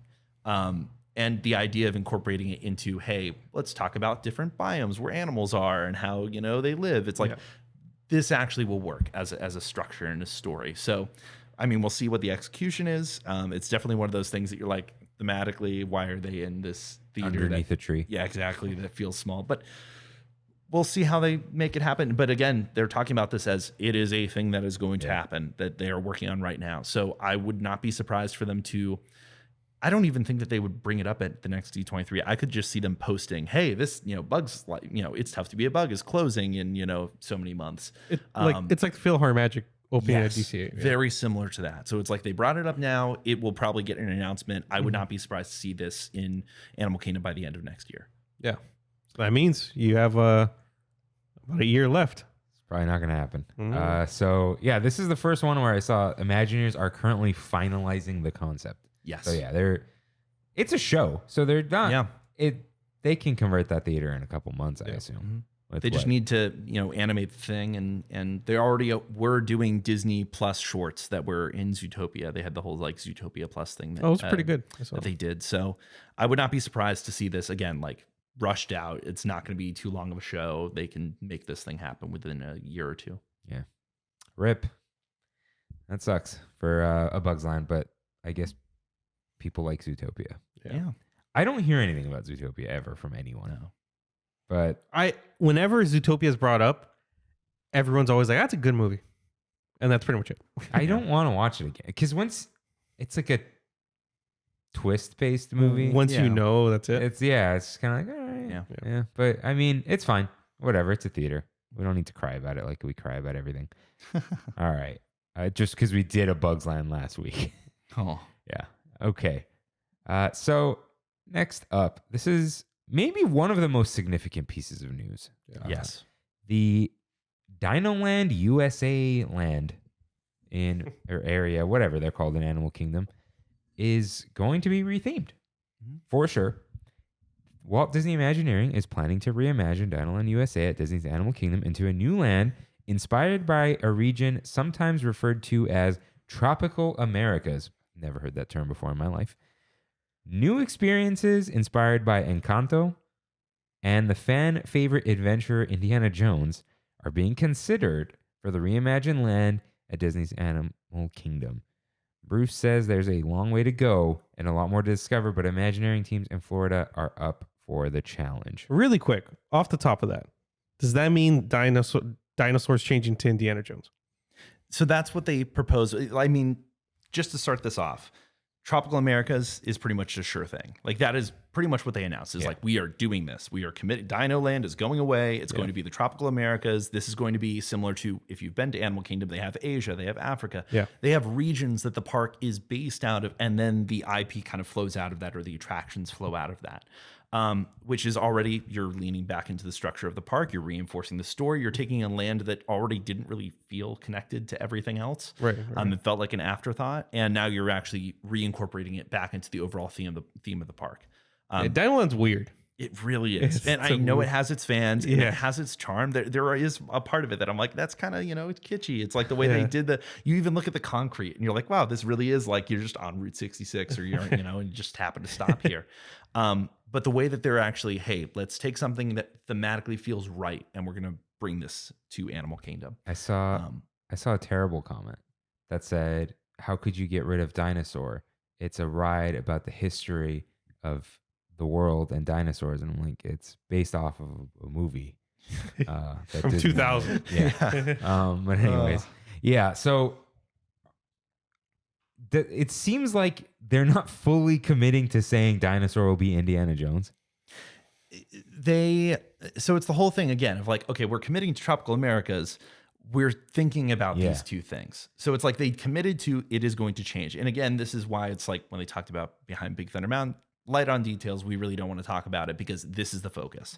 And after the last pitch, which was going to be Moana taking over the Triceratops spin, and then they were going to have some type of Moana boat ride, and then Zootopia taking over Dinosaur. It's like no matter what, Dinosaur is going to get rethemed. Yeah. Whether it was going to be ZPD cars and it was just going to be sort of take what animatronics we can from the Shanghai version and just throw them into this ride. Versus Indiana Jones, which is a very natural fit considering that the attraction vehicle is pretty much the same. The ride system is the same and the track layout is very similar. There's only a few slight differences, and I think the only thing that they would have to change is just where walls are placed in the ride, which you can just knock down a wall and make rooms bigger or smaller based off what they want. Imagine a ground up.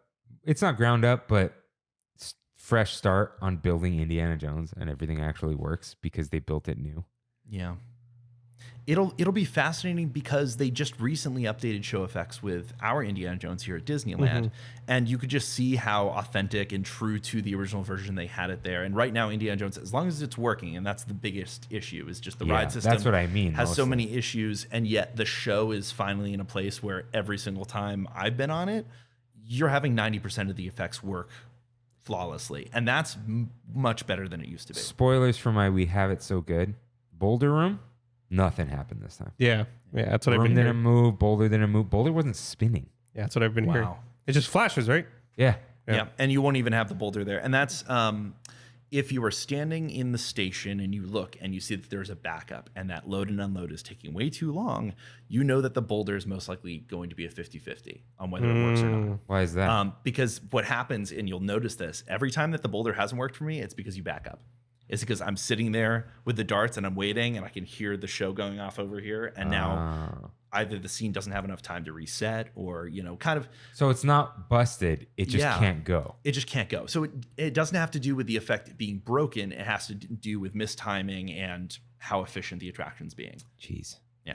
People have been taking really long to get on and off rides lately. Yes. What is going on? I think they're like, it's the same as every ride. I can just meander on in here. It's fine. It's like loading on a roller coaster. Indiana Jones should be, I'm sitting down. I already have my bag off. I'm already putting it down. When the cast members are like pretty much yelling at you to take off your bags, it's like, it's because they have to keep things moving. It's I've never seen Space Mountain back up as much as I've seen it. I've seen it shut down multiple times. I know it always happens. It happens every day. Yeah. And maybe I got luck of the drop, but it's like people are just, they got huge backpacks. Lightsabers are a really big problem. Yeah. Disney needs to just look, break the theming a little bit, put the Savi's logo somewhere. I don't know. Yeah. Put your lightsaber here. I know. Like have a lightsaber cubby. Dude, I don't know. Like, well, you can store your lightsabers if you've bought it that day. You literally just go to the gift shops and you can just leave it there until you want to pick it up. But people just want to carry it around all day. But you really should be like, okay, I bought this thing. I should probably put it somewhere safe so it doesn't get damaged throughout my day. And they get damaged all the time because it's just people aren't. They're over considering 3 it. feet long. Yeah, Because the smaller thing is 30 inches, but the hilt is more than 6. Yeah. And you got a case. What do they do on Space Mountain? People hold them with them. You'll just hold it in front of you. You'll just put it between your legs, just hold on to it the whole time, and there you go. Oh my God. But it's just the amount of time that you're taking to figure all of that out, and that's probably the fastest loading thing that it needs to load fast, otherwise it's going to go down. Yeah, it's like I've learned Space Mountain, go, hold your bag up, pull the thing down, and then spread your knees apart a little bit and drop the bag. But people try to put the bag first, and then lock in there, and the thing doesn't close, and then they're pulling it out. And they're still standing up in the vehicle. Yeah, that's the thing when they're standing, because you can lock it later. They're kind of like whatever. Like you'll lock it at the station, but if you're standing, it can't move. Yeah. So yeah. All right. So yeah, I don't have much to say about this Dinoland thing. It never made sense to me though. It did in the original concept of Animal Kingdom with Beastly Kingdom and stuff. Yeah. but, Yeah. But- when it was paralleled with Beastly Kingdom, it made sense. But on its own, it's weird. The big thing too is Encanto. Like you think you moved it from this whole sometime in the future we're gonna do Magic Kingdom and we're gonna add this in. And it's like, no, this is imminent. It's like, okay, we're gonna hit it while it's hot. It's like, okay, Encanto is still relevant. Let's focus on something now rather than 6 to 8 years down the line. Finally, we get the casita. It's like you really should have this as something that's still in people's minds while people are still excited to meet, the characters and be in that world. So I think it makes natural sense. Again, I love the fact that you're doing some neutral themed land that is just going to be its own thing. And then we're just going to happen to have an Encanto attraction and an Indiana Jones attraction. I know there's a lot of people who are like, how does this play into Animal Kingdom? It's like, They're really milking Antonio's bedroom, man. you bet. Like that's probably going to be the main section of whatever attraction they build. Yeah. Like the casita is just going to be the frame of reference to get into Antonio's bedroom. Yeah. Like that would be the only way that I can imagine that. Spaceship Earth, but Antonio's bedroom. Yeah, there we go. Yeah.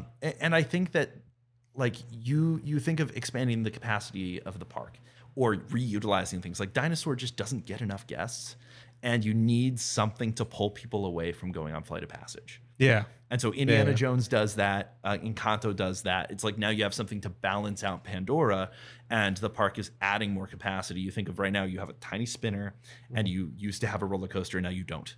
So you really don't have that much capacity in the park to begin with, and you just need every inch you can get. There's a second Indiana Jones already made, right? Yes, in Tokyo. It opened in 2001. So some people were like, wow, they really haven't done this ride in forever. It's like, actually, in 2001, they had a new Indiana Jones that they introduced. Is that Temple of the Forbidden Eye also? That is Temple of the Crystal Skull, and that's before the Crystal Skull movie. Okay, so does that mean that this is going to be a separate story also? It will most likely be something completely new. And I was already pitching on Twitter. I was like, hear me out. Like, let's do Indiana Jones and the Temple of the Feathered Serpent. Do something again around mythology. And if you're going to do the Tropical Americas, then you could start leaning into that. And if you're incorporating now mythical beasts, as you already do with Expedition Everest and the Yeti, it's like, that's a good point. Cool, you're leaning more into the theming of the park. Now, I don't know if that's going to be, we're going after the Feathered Serpent. It's like probably whatever, it's guarding some artifact, and now you have to go into its temple. You don't want to disturb it. It's like you already have the giant snake on Indiana Jones Adventure. Now just imagine an even bigger snake, and you can do a lot more with it. Yeah, imagine it moves. Dude, if that thing Slithering slithers around, follows you. Oh my gosh. Imagine you're in a tunnel and you think the walls, and it's the snake.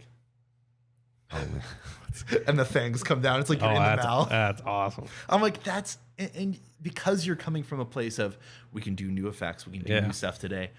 That, like, I would not be surprised if, like, no, yeah, you're in a hallway and you're like, all right, I think we're safe, and the walls move, and it's the snake is. That's and like, you have to get out of the mouth. Think of sorry. Go ahead. That's like the Boulder Room 2.0. Yes. Yeah.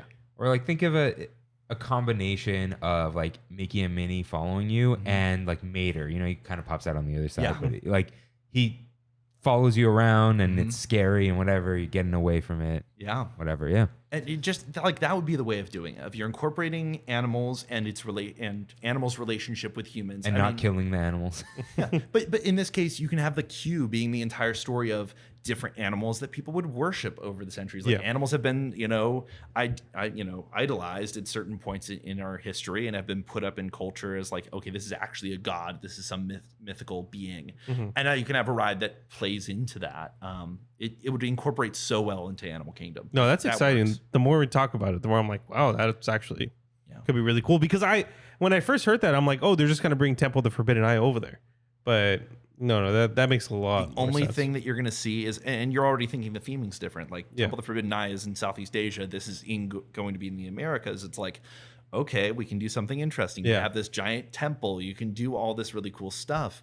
You already have that section of Dino Land is like themed after an archaeological dig. It's like you already have the play area over there. It's like now you have an Indiana Jones themed play area. It's like it's so cool. Simple. Oh, I love it. Yeah, you just got to get kids into Indiana Jones. Yeah. We're going to get like a Jedi Adventure show, but Indy. They've already done the Young Indiana Jones Chronicles, I but know. we can do it again, reboot it. Did you ever watch that in Mr. Ronan's class? No. I did honors history. with Oh, him. I had regular history we with him. did So work. he would put the Indiana Jones on for us. All right. I believe is everything for Animal Kingdom. It is. So let's go to EPCOT. First up, for some reason, everyone's favorite piece of news: Figment meet and greet at Epcot's Imagination Pavilion, available now. Dude, people ain't crazy. What is up with Figment? 5 hours. Okay. Oh my God. I know about the original ride, and he was on there, and The Joe Rohde stuff. etc. I know that. Okay, no one went on that thing. No one alive right now. Right? No one buying the Figment popcorn bucket went on that ride. Yeah. All right. Why are people so obsessed with Figment? I think it's almost like this iconic character that is from the parks and from people's childhoods. And so it is a character that's like, I remember this ride. I remember this character, this like whole idea of like, especially as a kid, I'm like, here's this little dragon who's just all about imagination and like dreaming stuff up. I love that. That's appealing to me. So I think just people remembering the character and what once was, that nostalgia has kept Figment alive and in the forefront of people's minds for decades. And no matter what Disney wants to, ignore it, or we want to move away from Figment, we want to do this or that, it's like they can't. They really can't. And it's because the fans won't let them. And just the evidence of this 5-hour wait just to meet a character. I mean, look at the popcorn buckets when those came out. Oh my god! But even with this, it's like there's no like monetary benefit. This isn't resellers getting in line. This is pure fandom, and just the footage of like everyone's wearing their Figment merch and everyone's just, it's like, okay, this is a very clear sign that you really do need to do something with the Imagination Pavilion and with that ride, and it doesn't mean putting Inside Out or forcing something into there. It's like, actually, you really just need to go back to Figment and Dreamfinder and back to the origins of this character and do something new with it. And it's surprising that it's like, this is a non IP that became an IP. Like Figment is EPCOT and EPCOT is Figment. And no matter what, he's going to be a part of that park. I think we don't understand because we don't have it. Yes. We don't have that character. No. Epcot has Figment. Tokyo has Duffy. Yeah. There's like connection there. But for us, it's like Mickey Mouse. I don't know. We don't have that type of organic. There was a character with California Adventure when it opened, and he was always everyone's favorite. Orange Bird is from Magic Kingdom. Magic Kingdom. Yeah. Okay. They have these characters that were originated in those parks and have continued to live on well beyond their lifespan. It's like they really shouldn't be this popular, but they are, and you can't ignore it. We have Patrick from Soren. Patrick, where's my walk around Patrick character? Where is You know what? Why not? That would be hilarious. Just walk around telling people, "Nice work, pal." Just like that's it. Yeah. I would love that. Okay. Hey, that's a good Oogie Boogie costume. Yeah, it is. So, Uh-oh, did I spoil? so anyways. Okay. Oh no. So speaking of Patrick, Soarin' Over California, featured in the top 10 anime betrayals of all time, Dude, seriously. is going to EPCOT this month. I don't. That's hilarious. But it is only for a limited time. They haven't specified when it's going to end. Well, they have Food and Wine right now, right? Yes. Yeah, I think so. So It's the Food and Wine raid. It's lined up with what they would normally have with that. I mean, or what we would normally have. And that's the whole thing, is like, we will have Soaring Over California like next summer. It's like, as it is every single summer. Yeah. So I don't feel too bad about it, even though it's like, I would just love to have Soaring Over California permanently. I don't know why Disney doesn't get the hint. Yeah. I mean, all you have to do is look at the wait times, and Soaring Over California has higher wait times than around the world, like consistently. I would attempt to ride that every time if it was there. Yeah. Like as if Space Mountain, Now, people are we are so dumb.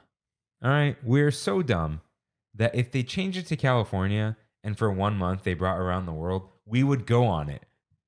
And the lines would still be long because it'd be like, oh, we haven't gone on it in a while. Yeah. That would be a great Festival of Holidays ride. Yeah.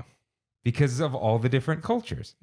I get around the world at Epcot. Yeah. Duh. Yeah. Like, it's a duh thing. Yeah. there. Yeah. But here, gotta. We don't have anything else to say about that. But Test Track is being reimagined with inspiration from World of Motion.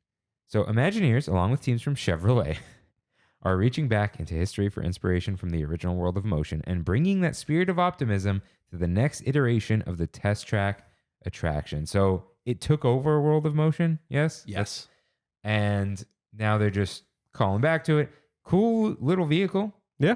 That's the regular Test Track vehicle, right? So they looked a little. What they showed, the vehicle itself has been changed to a version of, I don't even know what it was called, but there was a concept vehicle with the original World of Motion that was that sort of chrome futuristic vehicle. And they're making the ride vehicles allude to that and to the history of the attraction. So it's really interesting how it's like, okay, we're calling back to the original version, and just the announcement, like it was a big surprise to people. But if you think about it, like it's the only pavilion that still has a sponsor, and part of their contract is to refresh the pavilion every like decade. Which is what's happened. Is like World of Motion closed and people are like, oh, yeah, okay. But then it was like very much a 90s, like we got to do the thrill ride. And so that's what Test Track is. Right. And when they changed it into the modern version of Test Track, or Tron Track, as some people call it, it's like they legitimately were using effects that allude to like Tron. It's like that sort of cyber, aesthetic to it. And then of course they did Tron in Shanghai, and now they have Tron at Magic Kingdom. So you have something that has that same effect. So now it does feel time to change things up again. Right. And for Chevrolet, it's like, okay, well now we're highlighting electric vehicles. So now that is the theme of it. Oh yeah, there it is. It took me a while to find it. And you look and you can see the headlight, you can see the bar on the front. It's just like the new vehicle. Yeah, it's got that split. Yeah. Too. Well, and it's gonna be the same vehicle. It's just probably a change to the overall shell, or just even a repaint. But it'll be interesting to see it lean, especially in that sort of futuristic direction. I wonder if they're going to change anything with the facade or the sort of tent, because it has a temporary feel. Yeah. It has an overlay feel to it that I hope they make it feel more permanent and add more to it. Even the scene they're showing where they have actual trees and stuff like that. The trees that they have in there are flats. Yeah. It looks with very lasers. It's so the fact that they're like, we're going to add greenery and stuff like that in nature. This is an interesting thing where they're like, hey, how can your car be more green and efficient and impact the environment less? Are they going to plant trees outside? Because I've seen what it looks like, and it looks terrible. Yeah. Yeah, that's how a lot of Disney World looks. I know. Yeah, just The contemporary is visible from every. yeah. I don't expect them to fully enclose the launch in that outside section, but I would not be surprised to see them try and incorporate more of the whole, here's the city of the future, because that's how World of Motion used to end, was like, here's this futuristic city. Got it. And I really think that it's going to lean to it. It's funny though, that it's like, this is happening before we get Spaceship Earth, as getting its reimagining. But then all of a sudden Test Track is going to feel like the more optimistic future ride. That is interesting. Yeah. Now that you mention it. Yeah. But they're gonna pour money into it, and they're willing to pay for a lot. So it's exciting, and I don't expect it to take too long. So this is something that I could see opening in like 2025, basically. Could you see them kind of getting rid of the build your own car Yes. nonsense? Yeah, it's kind of lame. Yeah. No. It's like people just want to get to the ride, and so that just means that you can change that into more queue. It's like they're going to be able to incorporate more of that, which more queue for that ride indoors is a very good thing, because already that's the problem, is there's so many pre-shows and so many rooms after rooms, and it slows everything down. You just want to get to the ride. Will we get a celebrity narrator? I would not be surprised. Who would it be? Neil Patrick Harris. Elon Elon Musk. No. Oh my gosh. Tony Stark. No. Wow. No, Robert Downey Jr. Yeah. I could see him do that. You need a celebrity who is going to talk about like electrification and the environment and stuff, because they're incorporating all those things. Mark into Ruffalo. it. Mark Ruffalo, that would be a good one. That, and not as Bruce Banner, just as Mark Ruffalo. Yeah. I think that would be cool, actually, because from what we've seen, I know every celebrity is secretly a piece of trash. It'd be cool. Or Tom Hanks. Michael Cera. Tom Hanks too. Yeah. Michael Cera. No. Okay. Yeah. Like you guys all know, I've never been to Walt Disney World, so I don't really know what I'm saying. Luminous, The World of Celebration. New show coming December 5th, 2023. Yeah, it's just Yeah, I mean, it just seems like the replacement to harmonious. Which again, it's continuing that same naming convention. And the fact that this show is coming so soon after Harmonious was put away, it's the type of thing where like they're probably reusing a lot of things here. They did already mention that it's going to incorporate Disney music, so it's already going to be very similar to what they did before. It being called Luminous is also paying homage to Illumination, which is the show that was there beforehand. So it could incorporate even more EPCOT into it. You even look at the logo they introduced, and it has the Spaceship Earth there. So I would not be surprised, especially to see the theme of EPCOT that was introduced when they were redoing EPCOT 2.0, which was conducted by Pinar Toprak. She was the composer of Captain Marvel's music. Got it. And she did this whole anthem for EPCOT and a whole bunch of music that was never released, and they're supposed to release it. But I would not be surprised to see that as the main anthem for this new show and to be the really big centerpiece of it, and then just highlight Disney music that is already in the park. Yeah, no barges, so that's cool. The behind the scenes, and you can see photos of this from the air, they have small barges that are actually they have like motors attached to them. So they're going to go in and out? The They're gonna go in and original out. plan. Yeah. They actually will spend the money to make it actually work this time. So yeah, lasers, projection, LED screens, fireworks, all the above. It'll be there at EPCOT. Nice. And finally, for EPCOT, World Celebration opens in December. The World Celebration neighborhood at EPCOT will begin welcoming guests this December. World Celebration will unite the front of the park, tying together the other two new EPCOT neighborhoods, World Discovery and World Nature. The completion of the last of the park's 4 neighborhoods is the latest major milestone in EPCOT's multi-year transformation. So we did not mention, I did say last of, the Moana thing opens in October. Yes. So that's, I assume, World Nature. Which the photos that have come out of that are actually really impressive. Like the fact that if you're looking in one way, you have the Seas Pavilion that's kind of like hidden behind the rockwork, and you look the other way, Spaceship Earth is like looming in the background. I've seen some really cool stuff going on in that little. Well, and the amount of people who come out of it and are like, actually, that was a lot more than I expected. Yeah. But it is like one of those things. It's a walkthrough attraction. It's a water play area. It's all the above. It's a meet and greet with Moana. Like, for what it is, people are coming out and saying that was actually really insightful. And they have the whole, like, we're talking about the water cycle. So Moana is taking a backseat to just education. Yeah.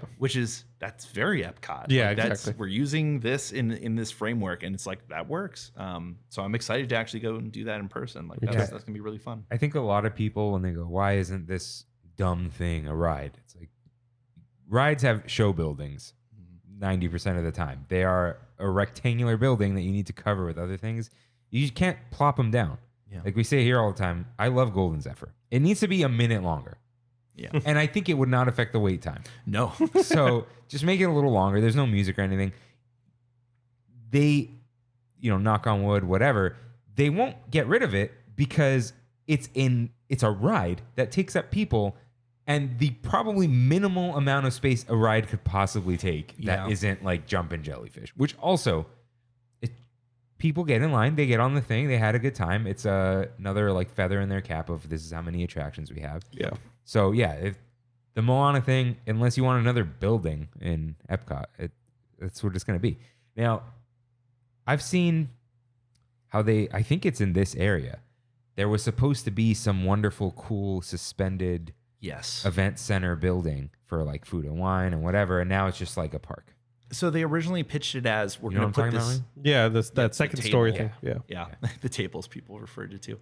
So it had a garden up top. It was a viewing area, so you could like have super expensive observational parties and stuff like that to watch Harmonious. And there was a lot of stuff into it that feels like what like during Chapek's time. It was like this is the stuff that they wanted to do: corporate sponsors, corporate events and stuff like that, and hosting things. And it wasn't really as guest focused. It's like you wouldn't go up there normally. Like it wasn't really going to be an accessible thing. Like it was going to be a ticketed, pay to experience this this part of the park. Pay to play. Yeah. So it never was really like as cool as new futuristic architecture is. It was not really going to be something accessible. And now the whole idea of Communicore and the way that they're doing it is like, here's a music venue and here's like a meet and greet area for Mickey and Minnie Mouse and here's this and that. It's like it's a lot more of a guest-focused project, which is a good turn from the way it is going to be before. I just think anytime you can add a second story where the first story is still accessible, you're just adding more space. And, it was a cool looking building. Yeah. And they could have just changed what they wanted to do with it. Like imagine, let's say their festivals, food and wine, art, whatever. They have their little showcases there of the chefs or something. And, they always need a place to sell merch, whatever. Or you can learn something new up there or have different types of foods because it's enclosed. You don't need like those little carts, maybe it could have some weird, I don't know, I'm just saying things now, but like liquid nitrogen ice cream and they make it for you. It could have been a cool space. And it's just, It's the fact that it's just flat now. Yeah. Is what it was kind of like.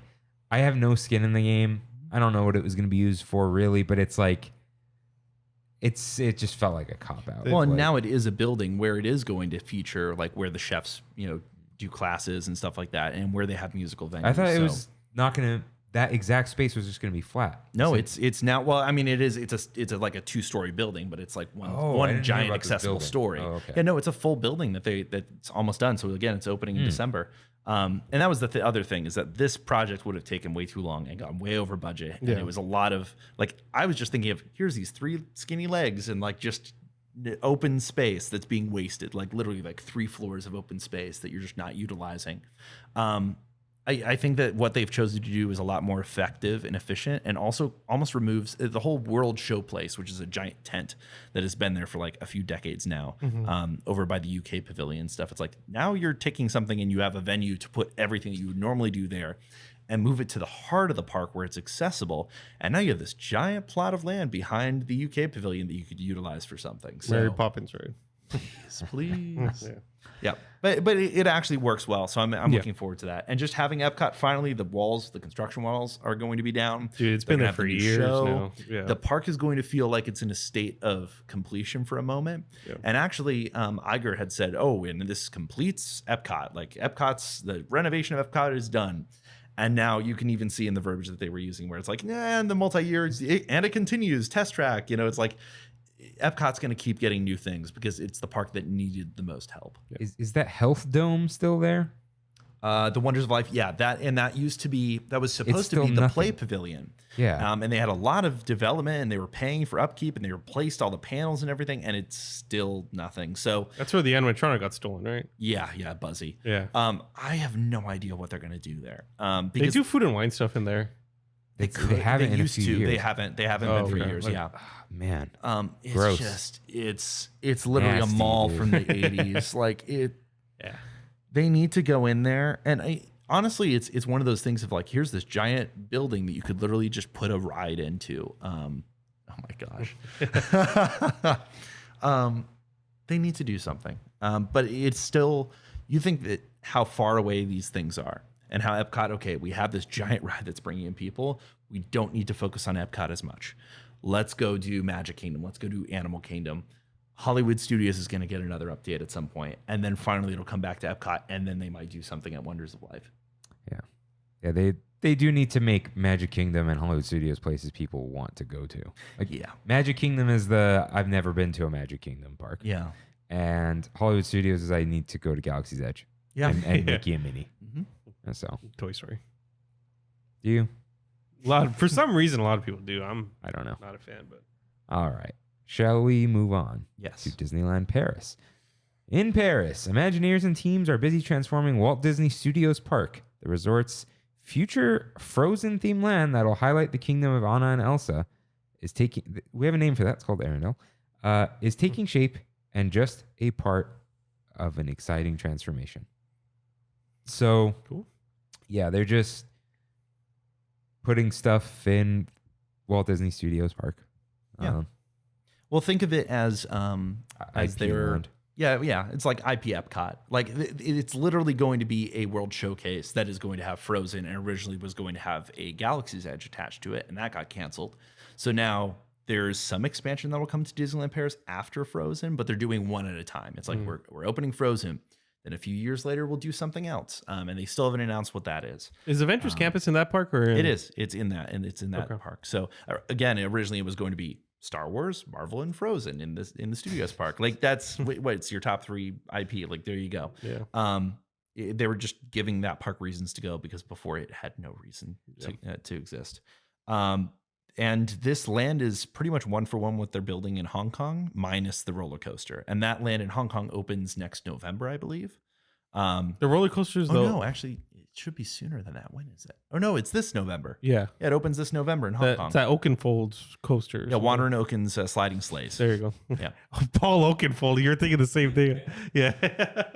Um, But yeah, so the Hong Kong land's opening. Then the exact same version of Frozen Ever After will open in Paris. so, as much as I'm like, don't really care about Frozen, Arendelle is the one place I've wanted to explore. because it's so cool looking. Like when we saw more of it in Frozen 2, it's like, can we put this in a game? Right? Like Kingdom Hearts, we didn't do anything. A lot of ice. Frozen. We didn't do anything. Yeah. I'd love to explore the world of Frozen. So I saw the concept art at night. Looked really cool. yeah, it looks awesome. Yeah. Like when I even see the little model on Storybook Canal Boats, Mm-hmm. I want to go there. All right. So on to Tokyo Disney. The 8th themed port of Tokyo Disney Sea will feature Rapunzel's Forest, Peter Pan's Neverland, and Frozen Kingdom, all inspired by Walt Disney Animation Studios films. Wait, you said Hong Kong is getting Frozen. Hong Kong is getting Frozen and Tokyo's getting Frozen. The Tokyo version of the land will actually feature a different attraction than any of the other lands. So all the other attractions, Hong Kong, the one that's at EPCOT, the one that's in Paris, those are all Frozen Ever After rides. They're all the same exact thing. Tokyo does their own Imagineering, right? Tokyo contracts the same Imagineering. They just demand different things. They're like, no, we don't want a C ticket. We want an E ticket Frozen ride. Well, and we they want get the big 5-year ride. exclusivity though, right? Is that still there? So the 5-year exclusivity, I don't understand whether that's just like a limited thing. Like I understand that like the 5-year exclusivity with Shanghai, like that's actually a thing. That is a written thing that we know of. With Tokyo, I'm not actually sure how long that is. It could be like in perpetuity, you can't build this same exact thing. I don't know what their deal is. So it'll be interesting to see, is this something that they're going to replicate? Because already they are talking about this Fantasy Springs expansion as something that they want to bring to Disneyland. That was literally the heart of Disneyland Forward was, here's this thing we're doing in Tokyo. It would be great to bring this over here. I think it's the same exact conversation for Magic Kingdom of like, what if we brought this to Magic Kingdom? Like, this is something that we could do. You're thinking of 4 brand new attractions that will be exclusive in one single land. 4, not, think Galaxy's Edge, but 2 of them. That's what they're building. That's what they're opening in Tokyo. That's crazy. It's the equivalent of them opening their 3rd park, but they chose, instead of building a 3rd park, to attach it to an existing one. Wow. And maybe that has to do with, you were just mentioning the cannibalizing the. Yes. Because even with Disneyland Forward, people are like, oh, it's going to be another theme park. They keep saying they're not going to do another park. And a 3rd gate. One day they will, but not. But maybe it is one of those things if we've moved on from more gates, unless you really need it. It's like, these are parks that you can just keep adding the capacity to because you can live off of existing infrastructure. The problem is you kind of can't at Disneyland, right? That's true. You need Garden Walk Yeah. or a Toy Story lot. Like those are the sizes of DCA. Yeah. So yeah, maybe Disneyland doesn't need it right now because DCA is not done in a way. Yeah. It's not. They still have another decade before you even get to that. That's why And Disneyland Forward isn't even we need in this Tomorrowland. conversation. Yep. So Yeah. yeah, We have a decade to go before the Disneyland and California Adventure are ready for more. okay.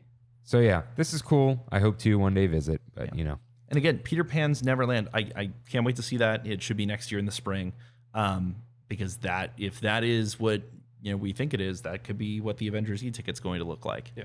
At least in terms of what it is accomplishing, and that would be very similar to how with the Zootopia ride, they're literally saying, and at some point you'll go into a cable car and it will drop, just like at Rise of the Resistance. Like it's the exact same thing. It's just take this ride system, add a different property, add a different theme, and here's your experience.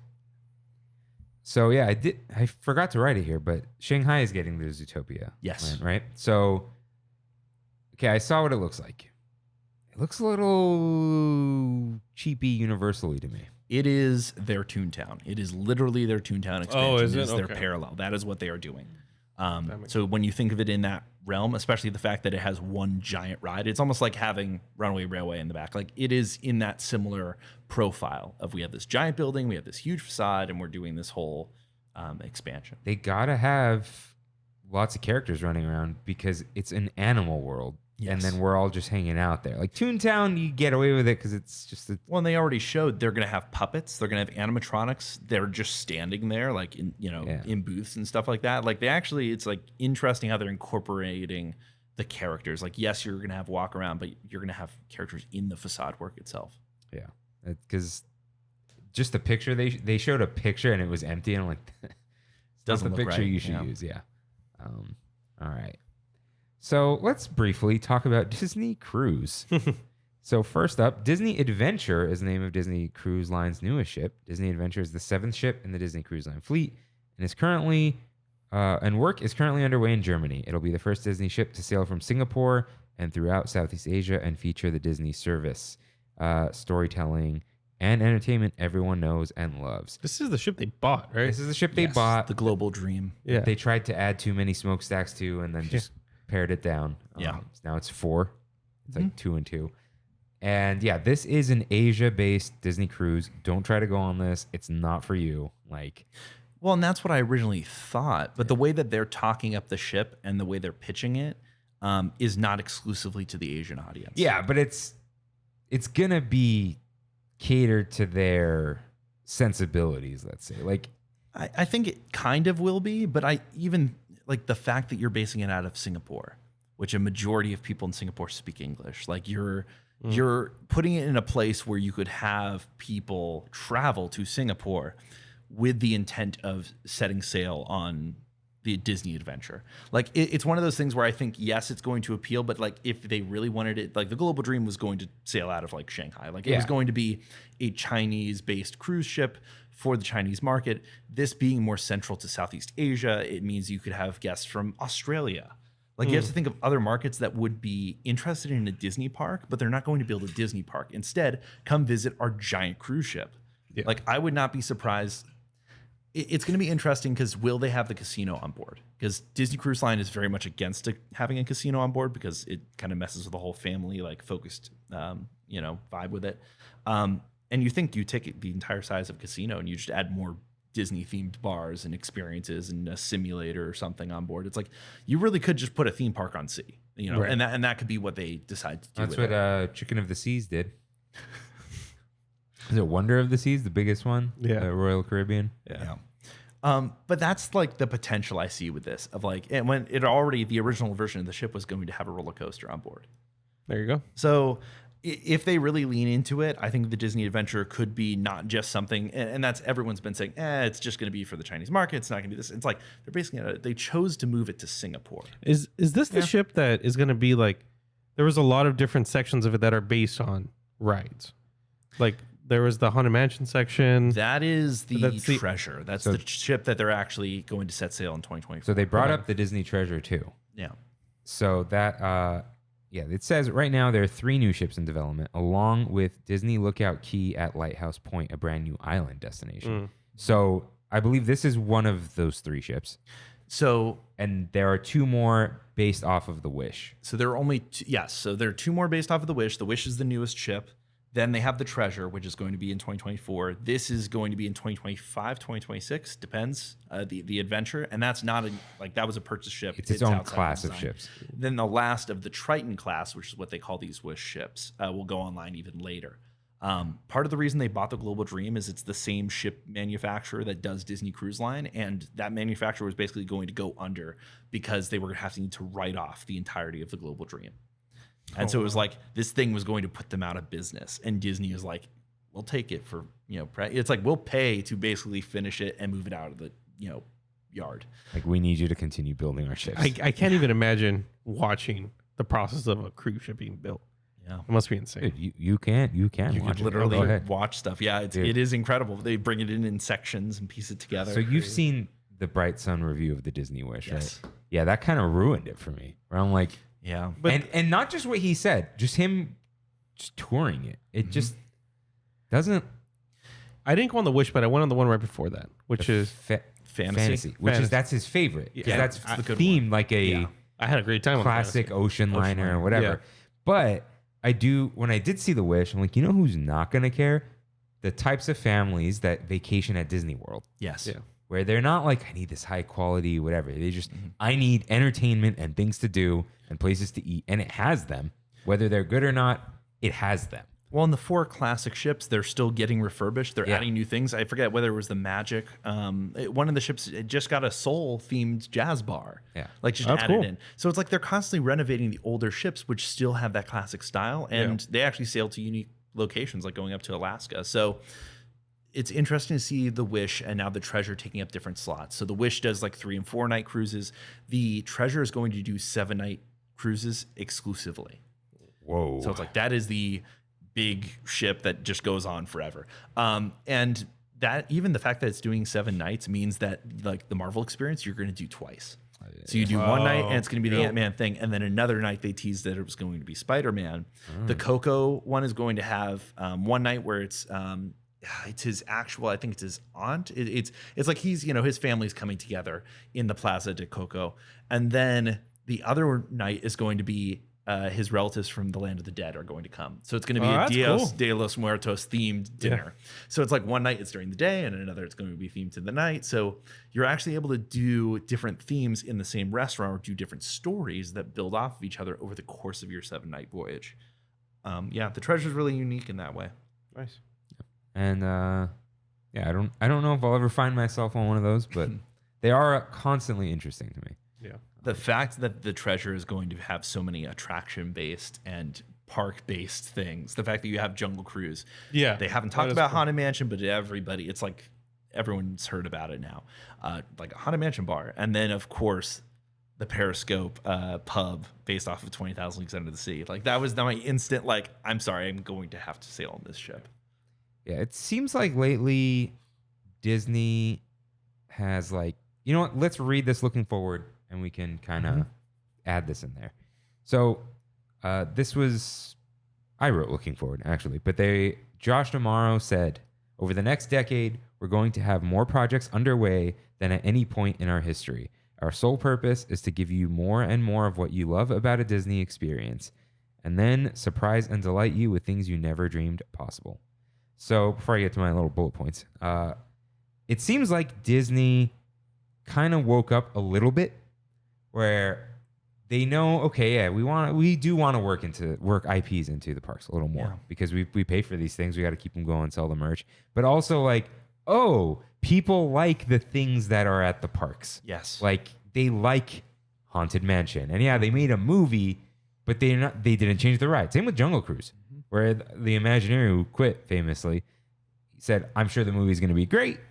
The Rock is very cool. We might give the skippers some jokes about the movie, whatever, but the Jungle Cruise is the Jungle Cruise. Yes. And I think they're realizing, not that it's sacred, you can never touch it, but like, oh, hey, we can have movies that kind of get their tendrils into the parks. But if you make the parks only movies, then you basically only have one vertical. And if the movies start doing bad, the parks start doing bad. You're Universal at that point. Yeah. Where if you have things that are parks, SEA, you guys need to look up. I need to look up SEA stuff. Society of Explorers and Adventurers. If you have Disney parks lore and movie lore, and they kind of meet in the middle sometimes, if the next few Disney movies aren't as good, you're not going to be like, oh, I don't want to go to the Disney parks, because they're still the parks. And a cruise ship having Haunted Mansion, Jungle Cruise, and I don't think they're going to be themed like the movies. No. So they're kind of realizing like, oh, we have this special identity, which is why you hear those rumors about, oh, is Disney going to sell everything to Apple? They're not going to sell everything to Apple. Apple doesn't want all that. But the ESPN thing makes sense. Yeah. And maybe even like selling Disney Channel stuff, or Apple doesn't want to run theme parks. Yeah, Apple doesn't want to run theme parks, and I don't think Apple wants to run like Little Mermaid and IPs and Pixar, and maybe Pixar, but they're not going to become this movie studio. But I don't think this is going to happen either. But like, if Disney was like, you know what, never mind, Disney now on Apple Plus, like that kind of thing. But it seems like, okay, they're refocusing, especially the Dino Land thing. Like, all right, we're building a land, which is the thing we do. And a land called Tropical Americas. Yeah. And then we're going to add things into that land. Maybe one thing will be original. Maybe one thing will be Encanto. Because the thing that... Imagine coming up with the next Space Mountain, Big Thunder Mountain. You have to do it to have that thing. Yeah. And a big problem, this isn't my original idea, but like a problem with constantly making Star Wars and Marvel is you're never going to have the next Star Wars and Marvel unless you make something new. So seems like they're at least They're still- understanding. they're playing it safe still, but a little bit like, all right. What makes EPCOT EPCOT? Yeah. Educational, dorky things, So, yeah, those are just some of my thoughts. But what do you guys got for looking forward? And then looking at this whole thing too.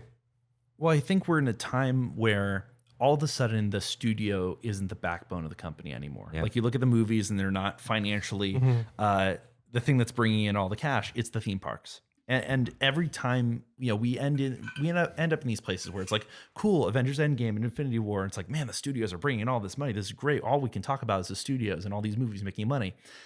But then on the back end, it's like, actually, the theme parks are the steady cash flow. It's the steady investment. And yet we're not investing steadily in the parks. And so for the longest time, it's like all the money that was being made by the parks was going into making these movies, making these shows, building Disney Plus. That's where the money comes from. And now all of a sudden they woke up and they're like, okay, all this stuff that we've been betting on isn't viable anymore. It's like the stuff that's sustainable is the parks. It's the fans. It's where, we're no longer just delivering entertainment. We're actually having a conversation. We're having, literally like face-to-face interactions where it's like, actually Disney, like that's the thing that keeps Disney going. And so building all this stuff in the parks, everything that they're pitching now is driven from a standpoint of, does this get you excited? Is this going to bring you back? Is this going to bring people in the future and expand our audience? And with that mindset, it's like they are spending billions of dollars. These aren't, even the last D23, everyone's like, I don't know. They're just talking about this stuff. They're just pitching us blue sky ideas. It's like they're actually listening to you for the first time. They're actually trying to have a conversation. And it's not just some guy on stage telling you, this is the next product you're going to buy. It's like, here's the next idea I want you to believe in. This is the next story I want to tell you. And to have that type of a conversation, it's like, I don't think we've ever, since the Disney decade, where they literally were like, here's the next 10 years of Disney projects, and half of them never got built, but they still were like, we're going to thrill you and excite you with the future. Yeah. It's like, we haven't been in this place since like the 90s. It's like, this is new for us. This is a new, as Josh Mar was talking about, it's like, this is the most stuff that we're going to be building in a decade ever. The most rapid expansion. Yeah. Right? You guys said it pretty well. I'm not going to lie. It's just like both of you guys kind of said, to sum it up, they're just finally understanding what we want, what the fanatics want, and what the casual audience can also be excited about. So my problem, though, there's a few things. Hype, getting us hyped versus keeping secret, which makes people hyped, versus like announcing everything constantly and then giving us blue sky. Like, what do we want? Do we want to hear about things incoming? Do people want that too much and then they get disappointed that like we're doing it to ourselves almost, where we want a new announcement, but then the next year it's like, well, they just kind of told you their idea. Now they're just going to update you on the idea because they're busy doing a bunch of other things. So it's like, are they telling us too much? Are they doing too much of the, we don't write the next season of Stranger Things until people tell us what they want in the next season of Stranger Things? You know, like they're basing it off of, it's a little bit like, Henry Ford. If I asked my customers what they wanted, they'd want a faster horse, right? They're kind of asking us what we want. And, they're, in a way, they should tell us what we want, or what we come up with things we don't even know we want, right? Yeah. So I think people can get too involved, especially fans are oddly out of touch because we think this is what's popular and whatever, but this is just what the 100,000 pass holders talk about, but way more than 100,000 people go to Disneyland every year. Yeah. So what is it? Like 50,000 people go every day minimum. It's 60 something in just Disneyland, I think. They'll never say blah, blah, blah. But we're such a small fraction. And we're like, we want this, we want this, we want this. And so then we get disappointed at things. But then they're also like every day, like I saw this video, which the Provost video, where he was just like, you're just announcing 1 million meet and greets, and like, this is a big announcement. And then we get disappointed, but then we want it. I think it just depends on what they're announcing, because like we can have, I think a perfect allegory to this could be video games as usual, right? we have the video game that is announced 6 years from now that we can get little drip feeds of, every year or so. And then we can get that shadow drop that we never see coming and it just does super well. And then we get surprised by. But then you have like Sony that maybe a year ahead of, like they've changed where now they just talk about Spider-Man and it's like it's coming out in a year or so, right? We don't know what comes after Spider-Man right now. But we're like, but Spider-Man's going to be really good. Horizon was really good. Was the last thing that just came out? Is there another one? No, they haven't really. Oh, well, Final Fantasy was kind of exclusive. Yeah. But the point is like these things are coming out. Oh, all the stuff that has come out is good. The next thing that they haven't even told us about is definitely going to be good. So then Kimmy said this in the Discord, like when we heard about they announced the ride vehicle for a ride that they alluded to. I mean, they said King Thanos, whatever, but they didn't say much. So now we're getting drip fed. And are we excited anymore? Like, I'm not excited for this Avengers ride. One, because Avengers is kind of tired right now. Yeah. And Avengers Campus, I said we would talk about it this week. Technically we did. We're still talking about it next week. But Avengers Campus is a little tired. And I think the problem they created was they said there was going to be another ride in this big empty space, and they gave us a somewhat empty land. And then, so we want to know what's coming. Yeah. But then if we hear about it too early and we don't see a shovel hit the ground, we're just like, all right, I'll be excited when you tell me it's coming. Well, and I blame a lot of the Avengers e-ticket issues on the pandemic, on the fact that they announced this land and they had this whole thing going with it. And then all of a sudden it's like the floor dropped out, from under them. And then by the time Avengers Campus is opening, it's like, we really don't know where the future of this is going. So this is what we have. Versus Avengers Campus with the frame of there's this big thing coming, continue to be excited that this land has somewhere it's going. It'll have this feel of like, oh man, this is just the start. Yeah. And that's what they're trying to bring it back to. And I think that they're doing okay, but it's like, we really do need to see progress. When you see that building being built, that's when people are really going to get excited about it. And I think though that the fact that, okay, we've announced the idea is it's a multiverse ride and the land is going to go all out in the multiverse. Like we're even changing parts of the land, like the land is going to change.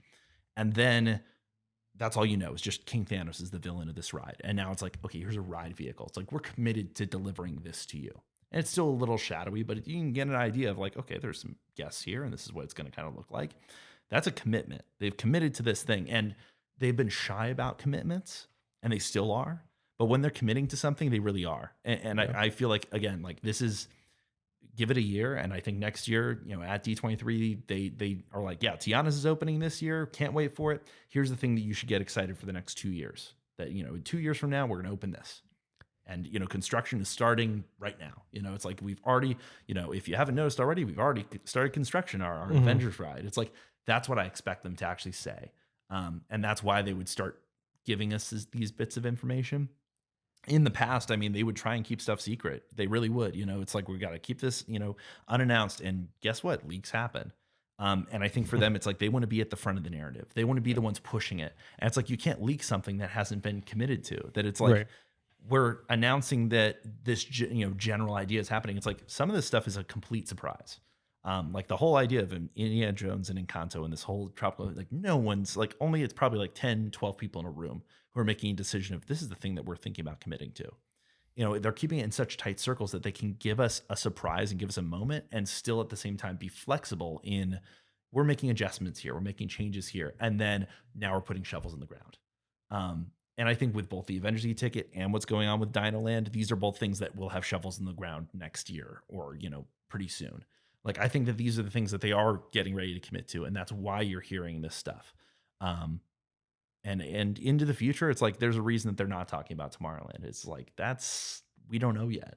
We don't know what we're doing. I'll come back to that in a second because I have a full bullet point. But I think part of my, the other part of the rope pulling me is you said, I forgot exactly what it was, but something like, oh, it's going to be good because it is good or whatever. This multiverse thing, I'm sure people are already saying oh, this gives them the opportunity to change things up. Mm-hmm. But then you have stuff like Smuggler's Run, where, we're going to have new missions. I think everyone's visited Galaxy's Edge already. Yeah. And even if they miss part of Smuggler's Run, they know it as the other ride. Yeah. They haven't changed it. No. They haven't updated the computers in there, and it lags sometimes, which is really jarring in a motion simulator. Yeah. I don't get sick, and I think one little frame skip is not going to make anyone sick, but it's that I also see Disneyland falling apart a little bit. Yeah. And I understand that it's old, but it's also not my problem. If something's old, fix it or replace it. But don't do this like, oh, it's old, we're sorry. Like the indie thing, I know the boulder's fixed and whatever, and the room, they changed the idea, right? But like this whole like, oh, it would cost this much to fix the part, so we're just going to leave it broken. And they eventually came up with a solution, right? But it's like, okay, just do it then. Yeah. Do it or get rid of it. Like, and, you know, this whole Matterhorn's falling apart type of deal too, right? And Space Mountain is like, they're trying to shove a single rider in there in this like shopping mall of a queue and these like empty people mover tracks. And I know it's Tomorrowland, we'll come back, but like even, you know, Fantasyland, you've got the old dock that just kind of sits there and they pretend they might do something with it. And then, you know, the theater, people really like The Lion King, but it's this huge theater that kind of Rogers was limited in DCA. Hollywoodland is this mess, and they're kind of like, look how good of a job we did, San Francisco. I'm like, yeah, that is a great job. And now so it's kind of like, do I even want them to announce new things? I mean, I know they have to always have new things in mind. Yes. But it's kind of like the new iOS is coming out, right, for the phones. And people are like, it doesn't have that many new features. But I'm like, isn't that good? Because they're kind of making it less buggy. Aren't they fixing the problems it has? Don't they need to kind of take stock of what they have, polish things up a little bit? But fixing stuff doesn't sell. Yeah. But broken things turn you away. Well, you're already there. Yeah, but then do you come back because you're like, but you come back for the new stuff. Yeah. That's where it's like. But then see we've had these lulls in our Magic Key. Yeah. Because we're just kind of like, oh, it's busy. Things cost a lot. They run out of food. Mobile order sucks. Capacity's not good with things because they don't hire enough people. And then guests are a mess. The floors are dirty. For the first time, I see gum on the floors. Like, we're kind of, it's not that I'm turning away from Disneyland because there's gum on the floors. But when Disneyland loses that like golden light that shines behind it, like it's an angel, you're kind of like it doesn't beckon you as much. Where you're like, ooh, the beach is beautiful, I could go there instead, right? Like it's that when this quality is lowered and lowered and lowered very slowly, it's like when you kind of lose a friend because you don't talk to them as much anymore. Yeah. They didn't do anything wrong. It's just like, oh, we kind of fell out of touch. Yeah. And then when you go back, it's like you never said goodbye. But then the next time you see them is another couple years. You know, it's like they did used to care more about this, it seemed like. And it does, you just look at things and you're like, man, it really shouldn't look like that. Well, and I would say that at least the last year and a half, we've started to see a little bit more care at Disneyland anyway, in terms of this ride goes down, now this ride goes down. It's like constant refurbishments. Like there have been more refurbishments in the last year and a half than like the last like 3 or 4 years, you know, combined. Like they finally were able to like, you know what, we are going to close Radiator Springs Racers for like a week and a half for the first time ever in the attraction's history. Like that ride never got closed unless there was like a major reason why they had to shut it down. And the boldness to like, there are people on vacation who like all of a sudden found out like it's too late to change plans. Like my favorite ride's closed. Yeah. So, you know, and that's the issue, especially in Disney World. The reason that things are in such low quality and low states is like they just can't close things because people are on vacation. You know, at least here, it's like we have local audiences that, you know, sustain things despite this ride's closed. And my favorite thing's closed, but guess what's coming back next month? And guess what? So am I. So it's one of those things where at least right now they seem to be bold enough to shut things down and balance stuff out. Like you're constantly seeing construction walls up right now around Disneyland in different spots, and it's moving. It's not like, besides the Adventureland Treehouse, it's like stuff is continuously being developed. And as we were talking about before, it's like there are deadlines to be met. Whether or not they look good at those deadlines, it's like at least that thing is going to be back open and accessible. And maybe they're going to have to do some patch jobs, but there's a team that can do that. And I know the pandemic busted it, but it's like you don't want a World of Color situation where you neglect it for so long that you can't close it down for a week to shape it up. It's got to close down for a year now. Yeah. And if you do that with too many things, now you're at just this falling apart Disneyland. Yes. And, I'm not trying to fearmonger or anything, and Disneyland's going to be fine, but, you don't want to see things fall into a bad shape. No. And especially right now, movies are not getting made.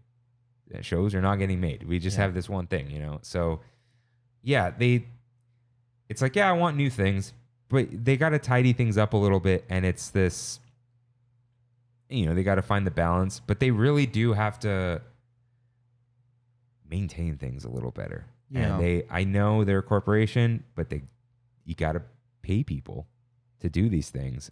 And train people properly. Otherwise, you're always gonna have like this, or are they finally changing this big thing? It's like, no, this thing's just been broken for so long. Like Indy, we got lucky that they added a couple things, but they didn't add back things that broke 20 years ago. They added new things that function and also continued the story. Like I see Indiana Jones as the best case scenario, where it is like, we really want more levels on Falcon. It's like Falcon is going to get to a state where it's like, no, they have to close the ride for months and replace every single computer. And it's like, guess what? Now we're going to add new stuff. Yeah. So I see it as if they can keep doing what they did with Indy, where it's like, yes, there are still ride system issues that you're going to have down like multiple times. It's like there's sometimes with some rides, there's just going to be no way to avoid that. Yeah. It's like, this is just what the system is like. You think of anything that's trackless, it's like, it's always going to go down because it has to be built to such a safety parameter.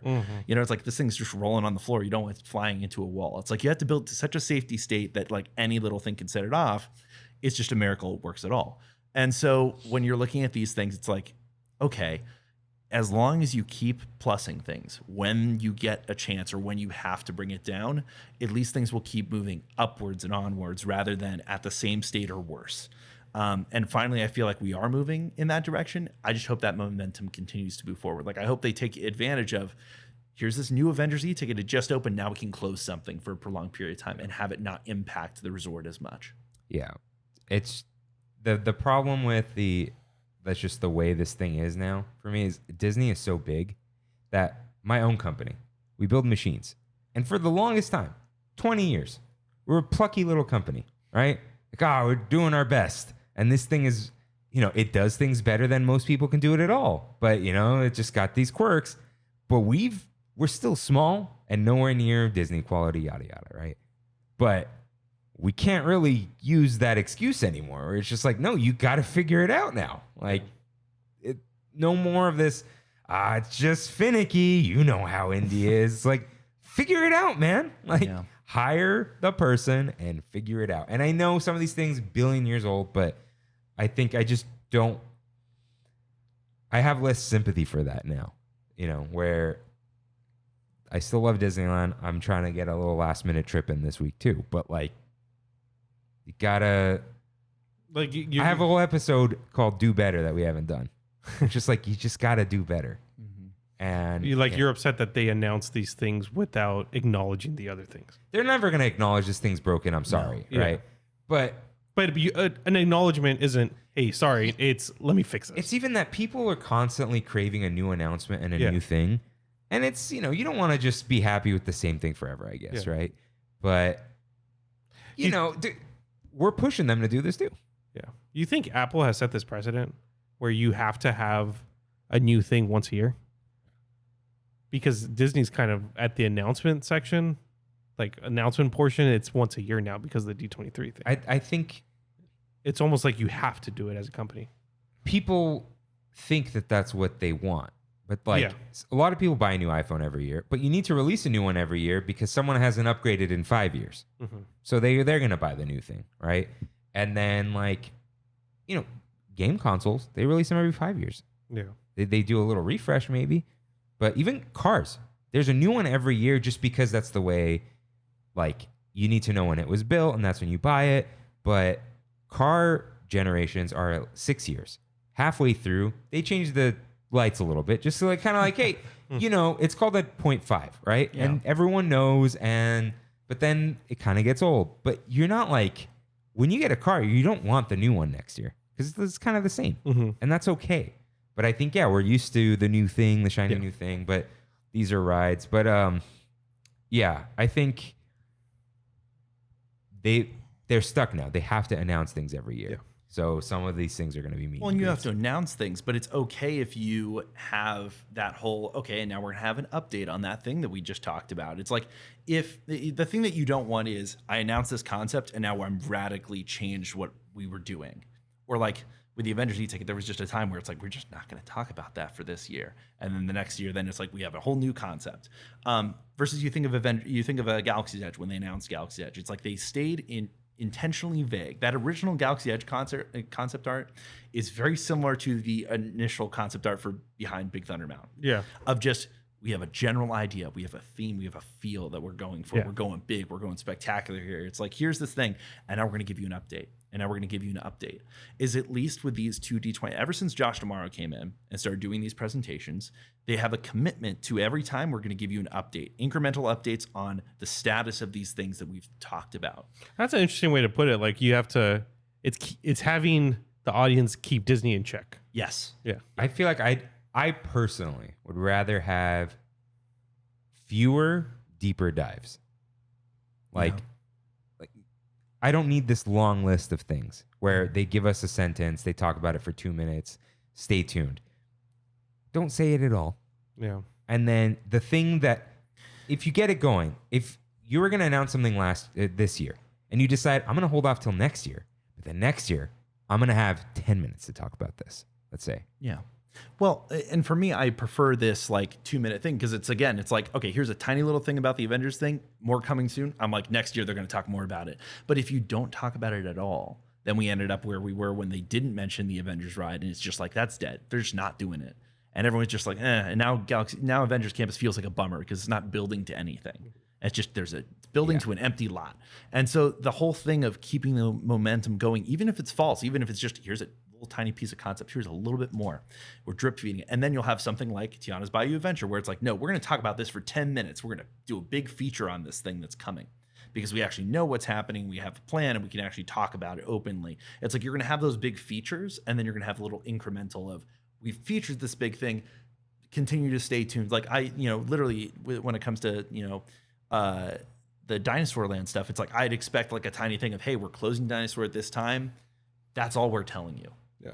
It's like, you'll get those updates, but it's like they will have a time and place for the big thing. But as long as they keep talking about it, and that's why I think they keep mentioning things, even if it is for 2 minutes. That's where we're at because we predict every time now where they're like, oh, Tiana's opening on this day, stay tuned. And we're like, all right, this is like a Thursday. Tuesday, Wednesday, Foodie Guide. They want you to hear it again. Yeah. And it's another news. No, that's what it is. Yeah. They want to give you a little bit so they can come back and come back and come back. And every day you're at the Parks blog or whatever, or on social media. They want those posts. They want the hashtags and whatnot. Yeah. So one final thing. I put down Discoveryland with a question mark. I stare at Tomorrowland behind rain constantly. We're never getting that back. Okay? Will they abandon the tomorrow concept? The tomorrow, not fantastical tomorrow. Will they think about Discoveryland, SEA, steampunk, like, you know what I mean? I know exactly what you're talking about, and it's something that I've always wanted too, but I've wanted it in addition to Tomorrowland rather than replacing it. I mean, you can even look at the new DVC tower. Instead of calling it, everyone's like, oh, they're adding the Tomorrow Tower to the Disneyland Hotel. It's the Discovery Tower. It's like, we're not gonna call this Tomorrow Tower. We're not gonna commit to that. I would have agreed with that in the abandoning of Tomorrow because it just, you can't live up to it. Except then they went all in on Epcot 2.0 and like, we're going to just find a way to make this work. But see, that's Epcot, you know, like they haven't touched our Tomorrowland. Yes, but I feel So like long. Epcot is a model that our Tomorrowland could live off of and work off of. Really, it's the thing of they need the land itself to have a strong enough theme. You think about Adventureland these days, where it's like you can have all these different things playing in, but because the SEA, it all works together. And if they could do the SEA but for Tomorrowland, then I think you'd be in for something that would work. I think that the issue is that the 1998 Tomorrowland was very much a take on Discoveryland with the steampunk nature. And the fact that that concept just simply didn't function properly and was not invested in properly tarnished the idea completely. And I do think that it's like, with our Tomorrowland, there are certain aspects and certain classic things like our Space Mountain that just simply will not change. And what you need to do is accept that this is just a core principle of Tomorrowland and then just build everything off of it. Yeah. And that's what, you know, similar to how the Jungle Cruise is like a starting point and then the rest of the land just kind of feeds off of Jungle Cruise. It's like, that's what they need to do with Tomorrowland is just feed off of, we're going to commit to this one theme and aesthetic, and now we're just going to spread it through everything. And I think that really they've just been waiting for the right IP, the right story to base everything off of. And similar to what they've chosen to do with Animal Kingdom, it's like, we just need the right collection of movies and themes to commit to a core and a core value and a core idea and a core statement of what is Tomorrowland and what does it mean for us today. And until they come up with that and until they're ready to present it to us, it's like, I think that waiting is probably their best approach. Like, yes, it's in limbo right now, but it's like when they have the right stuff, they will announce it. They will commit to it. And I think you could look at what movies were coming out with Lightyear and stuff like that. It's like, no, they were close to announcing something just because they thought we have the right story, we have the right IP, we have the right feel. Like literally having like in-person creepy weird Buzz Lightyear, who's paying homage to the original Tomorrowland Spaceman, is a legit operational, hey, like how do people feel about space travel and just committing to a theme of space exploration? Look at the game that just came out, Starfield. That is the most Tomorrowland game to ever be released, where it's just like you are a spaceman hopping in your spaceship doing space stuff. Yeah, it's like NASA themed. Exactly. And I'm like, there is nothing like literally New Atlantis is just Epcot. It's just New Tomorrowland. Like that is the aesthetic. That is the music choice. That is everything that they committed to. And it's one of the biggest video game releases of the year. So, it doesn't take that much for Disney to commit to, hey, this is what we're going to do. We're going to give you a new Tomorrowland that's optimistic and it's about the future. And it's about imagining things and it's going to be crazy. We're going to have aliens. We're going to do all this wild stuff, but it's going to just be in our park. And then we'll just happen to have an attraction featuring Wall-E, featuring Elio. It's the new Pixar movie coming out. It's like, here's Buzz Lightyear. It's like, they can just do all these things playing in the Tomorrowland sandbox. And that's what they need to commit to, is just the Tomorrowland sandbox. So as much as I love Discovery Land, I love Discovery Bay and those ideas, it's like, I think there's a place for that. I really think at Magic Kingdom there's the right spot to line those things up together. But I think that our Tomorrowland is just, you really do need to do something that is a part of the park's history. And you think of Walt Disney and his commitment to, space and that being a thing, you honestly just can't take it out. Yeah, I think its problem, I don't know. I don't know any Imagineers. I don't know anyone. I don't know what they're talking about. But if I were there, I just feel constrained by all the buildings that anything new you want to do, it's not going to fit into those things. No. It's a different time, all these walkways, whatever. And they probably have some good ideas. And Disney's just like, we can't tear it down right now. Right? Maybe they will. But maybe if you have Tiana's pulling a lot of people over, you think that whole side of the park is so perfect and like they're widening the walkways. We're building more capacity. We're building more capacity at Haunted Mansion. It's like you are building enough things that can pull enough people that if you closed everything in Tomorrowland, it wouldn't impact things as much. You think of how much an Avengers e-ticket, like that's a giant new ride that's adding a bunch of capacity to a park that needs more capacity. Now there's all these reasons to go to California Adventure. That's the highlight for the next 2-3 years. Just go to California Adventure, go here, go to Tiana's. Tomorrowland's just closed. And I wouldn't say normally it's like we're going to close an entire land, but Tomorrowland honestly deserves it. They really, besides literally just the Space Mountain show building, the cylinder, I think everything needs to come down. Yeah. Because I think they can do it too. Yeah. They can have like a little walkway going just to Space Mountain. No, I think No, I think You they think close the it whole all. thing? The whole thing. it's the thing I was saying about Epic Universe or whatever it's called. If you wall it off and tear it down and it's flat, you get things going. Like Galaxy's Edge was quick-ish for what it is because Because it was flat. it's a flat line. You can't go there. Yeah. And they don't have to worry about maybe Disney's been kind of okay with letting you hear things now. Mhm. They were painting the San Francisco Bridge and using impact drills while we were there. So noise, dust, danger, whatever. If everything's leveled, I honestly think they would keep the Space Mountain building too, because there's nothing. The problem with Space Mountain is just people loading in and out and the queue, but all that, none of that really matters if they just kind of bring it down and figure it out, right? So, But you can also look at what they're doing in Tokyo, and if they really wanted to commit to a full, they're we're redoing everything. they're kind of putting not a shell over it, but it looks like it's in the They're same spot, tearing right? down the entire building Oh, down to really? its foundation and building an entirely new and larger show building. Oh, They made it rumor seem has like they always been weren't. that it is going to be Cosmic Rewind, just for Tokyo, and so it's not going to be Guardians themed. It is going to be you're flying through the solar system. So all the stuff where you fly around the planets, it's just like double the amount of planets that you fly around. Here's all these practical planets that you're spinning around. I'm like, that is going to be insane. Space Mountain 2.0. Yeah. And that's literally what they're doing they're redoing Tomorrowland in a way that they could easily port here to the United States in Tokyo. Like you can look at that infrastructure, you look at the design, you're like, not exactly the same. Like I think that they can do a more Southern California and a more Disneyland take on what they're doing there. But if they go for classic space travel 1950s type, pop sci-fi feel, and then mix everything up around that, it's like now you have this pulpiness that might feel charming and align with the ideas of Disneyland. yeah. And that's what I think is like, it's at its core, it's like you just can't go off the existing infrastructure. So it's either you tear it all down and you start there, or you close one building at a time, tear the whole building down, new ride opens. Now you close another building and you just do what they did at Epcot. Here's these walls and here's, the future is coming one day.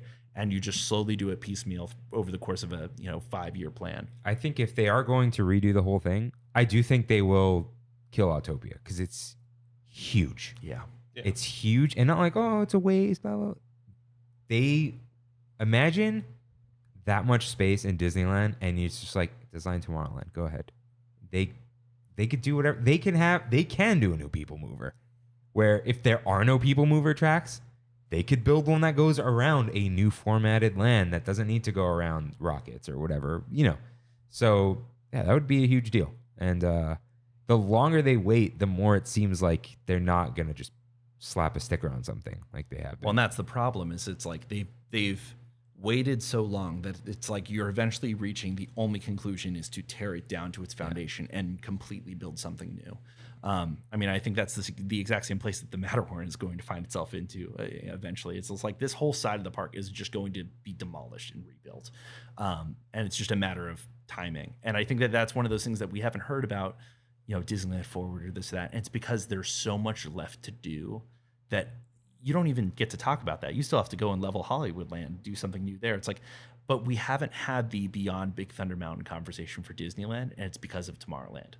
And that's why it's like, I wouldn't be surprised next D23 if they really are ready to commit to something. Or, it's just like when they're ready, they will say something. yeah. Yeah, they okay. So you're one of the only people, because I don't talk to anyone, that I hear talking about Matterhorn going away. Yeah. Will Tomorrowland eat the Matterhorn if it goes away? I would want it to.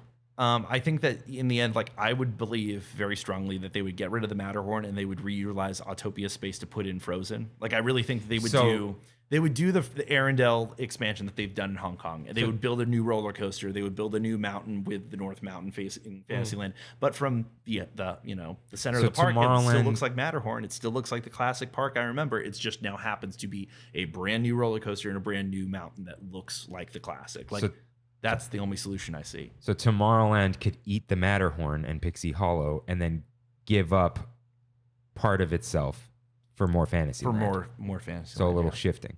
Mm-hmm. I could see that because they did bring up Frozen and adding to Tomorrowland and Dumbo, and then they literally the artist, and it's like everything was intentional. That's the thing is I'm like, no one spoke out of turn. So when the musical artist who's like singing all the backup stuff for Josh D'Amaro says, "Can you get me one of those?"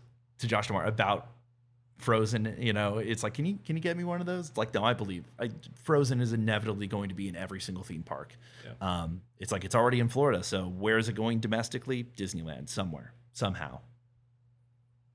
Yeah, it'll be cool. I think this is my thing. I'd rather them hold off on things than like let it cook.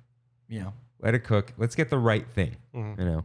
So that's the good thing is they've been waiting for it. It's not like they announced preemptively this Lightyear movie is going to be a huge success. We are redesigning Space Mountain around the movie Lightyear. It's like They waited for the dude, reaction. when they waited. when they zoomed out in Lightyear and you see the launch thing that looks like Space Mountain and the big ball that looks like Innoventions, literally in the movie theater, I was like, oh no. Like in that moment, before I heard anyone say anything, I was like, no. Yeah. And I'm glad it bombed. I enjoyed that movie. I liked it too. But the aesthetic, that was the all right. theming, you know, I'm like, this is good. You've built a world that I would appreciate in New Tomorrowland, and then just didn't do a good enough story to justify it. I don't want Pixar Lightyear. I love Pixar. I think Toy Story, Lightyear, and it's too babyish for Tomorrowland. Yeah. We're talking about space travel, whatever, like babies in space, you know, it doesn't need to be adult, but it needs to be a little bit grown up because when you're 12, you want to be an astronaut. You know? They did such a good job in Shanghai. Like if you've seen their version of Astro Blasters, where it's like a grittier, like it's Buzz Lightyear as you know him, but it's in the gritty Toy Story 2 intro. Like that is the buzz that you get. And that was the fact that the Lightyear movie wasn't the intro to Toy Story 2, but as the entire like Buck Rogers in space, like Space Ranger movie. Like that was the disappointing thing for me. Is I'm like, this is what you set up and you never lived up to it. But yeah. Yeah. And let's hope they don't do that with all their announcements. We'll see. All right. It's time for We Have It So Good. Where we in the Tram Fam talk about our trips to Disneyland and what's bringing us joy lately. Write in with your trip recaps at trammin.com/ask. So Karen S. writes in, I issue a challenge to the open ocean with a splash. Disneyland's younger sister, Paris, has created a birthday beverage. Gin, elderflower liqueur, and blackberry. Green apple grape lemon drink for €15.50. Just like the original, very refreshing and enjoyable at all hours. Sounds great. Sounds great. Is it a slush, though? No, I don't think so. We need the slush for the opening. We need the slush. We need the slush. Yeah. We're getting there. All right. Thank you for writing in, Karen. Kevin writes in, the specialty cold brew from Cafe Daisy is one of, if not the worst cold brew I've had here. Didn't even finish it. Had to throw it away. I thought it was fine. Is that the chicory one? No, it's not. No. That's the New Orleans. Oh. So this is at Cafe Daisy, Toontown. I had this. It was fine. You always have to mix the cold foam or whipped cream in these cold brews. And that's the problem is I see people, they choose not to do it and they just drink and they're like the straight coffee or something like that. They're like, yeah, this is gross. Yeah.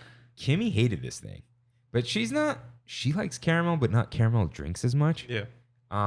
It was sweet, but I make black coffee and I make black iced coffee and I love it. And I think if you do it right, it's the best way to taste coffee.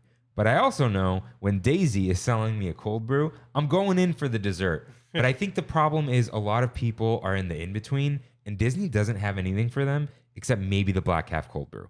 There is no slightly bitter, sweet coffee. And that's why it's so popular.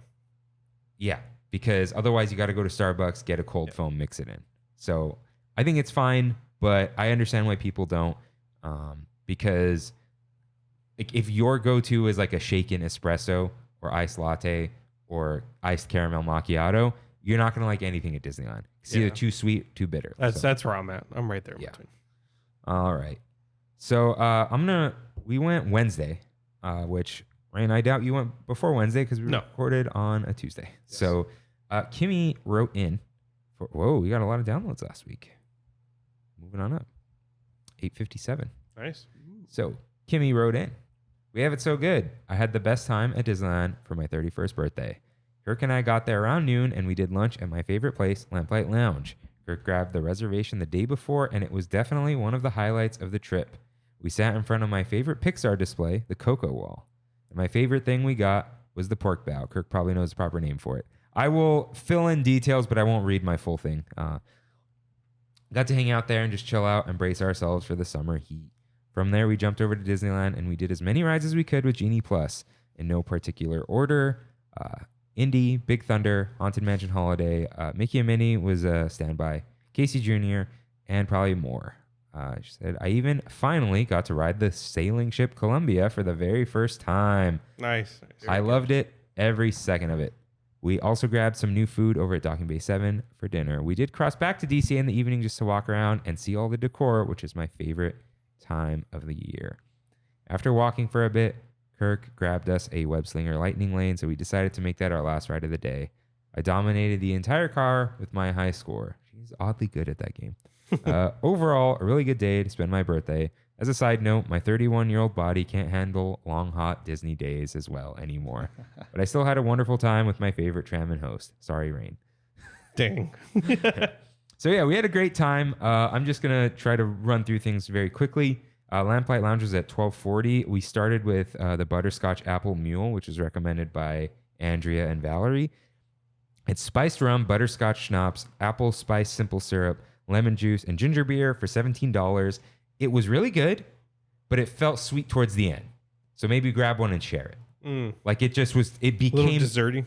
yeah, it became too much. Okay. However, the flavors were really good, like really complex. Did you try and mix it more as you went? Oh, through? I'm a mixer. I'm constantly mixing the drink. Always. But it just kind of, it's butterscotch. Okay. So if I had half of it, I probably would have enjoyed it even more.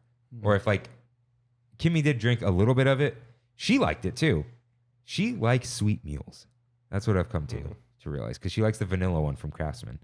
So the Kung Pao Bao is Kung Pao glazed crispy pork belly, soft bao bun, red peppers, toasted peanuts, and green onions for $21.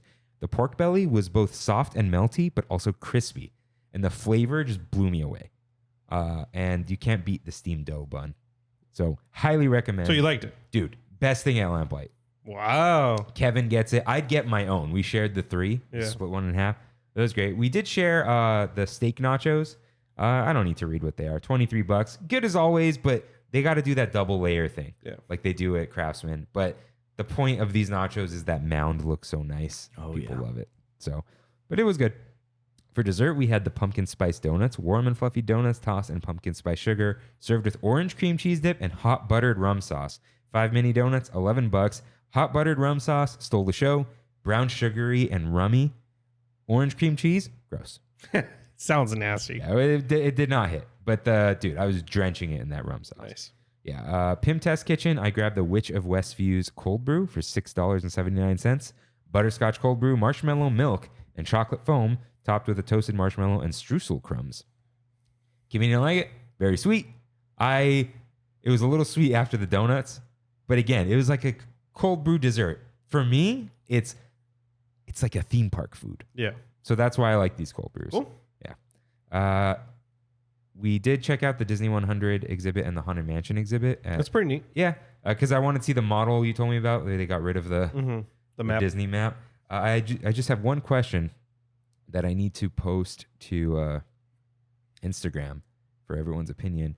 But is this Madame Leota or Padme Amidala? Oh my gosh. It's close. Yeah. It's close. All right. Definitely Jamie Lee Curtis. Yeah, help with the budget. Just same headdress. Yeah. All right. So yeah, we did single rider Space Mountain and sat behind each other. Yeah, Lightning Lane for Haunted Mansion Holiday, totally worth it because man, that line. That gets line's long. crazy. Yeah. Yeah, we saw the Columbia pull in, so we did it. Went downstairs. Cannon was broken. Big Thunder Lightning Lane, of course. Mickey and Minnie's, 16 minutes to the theater.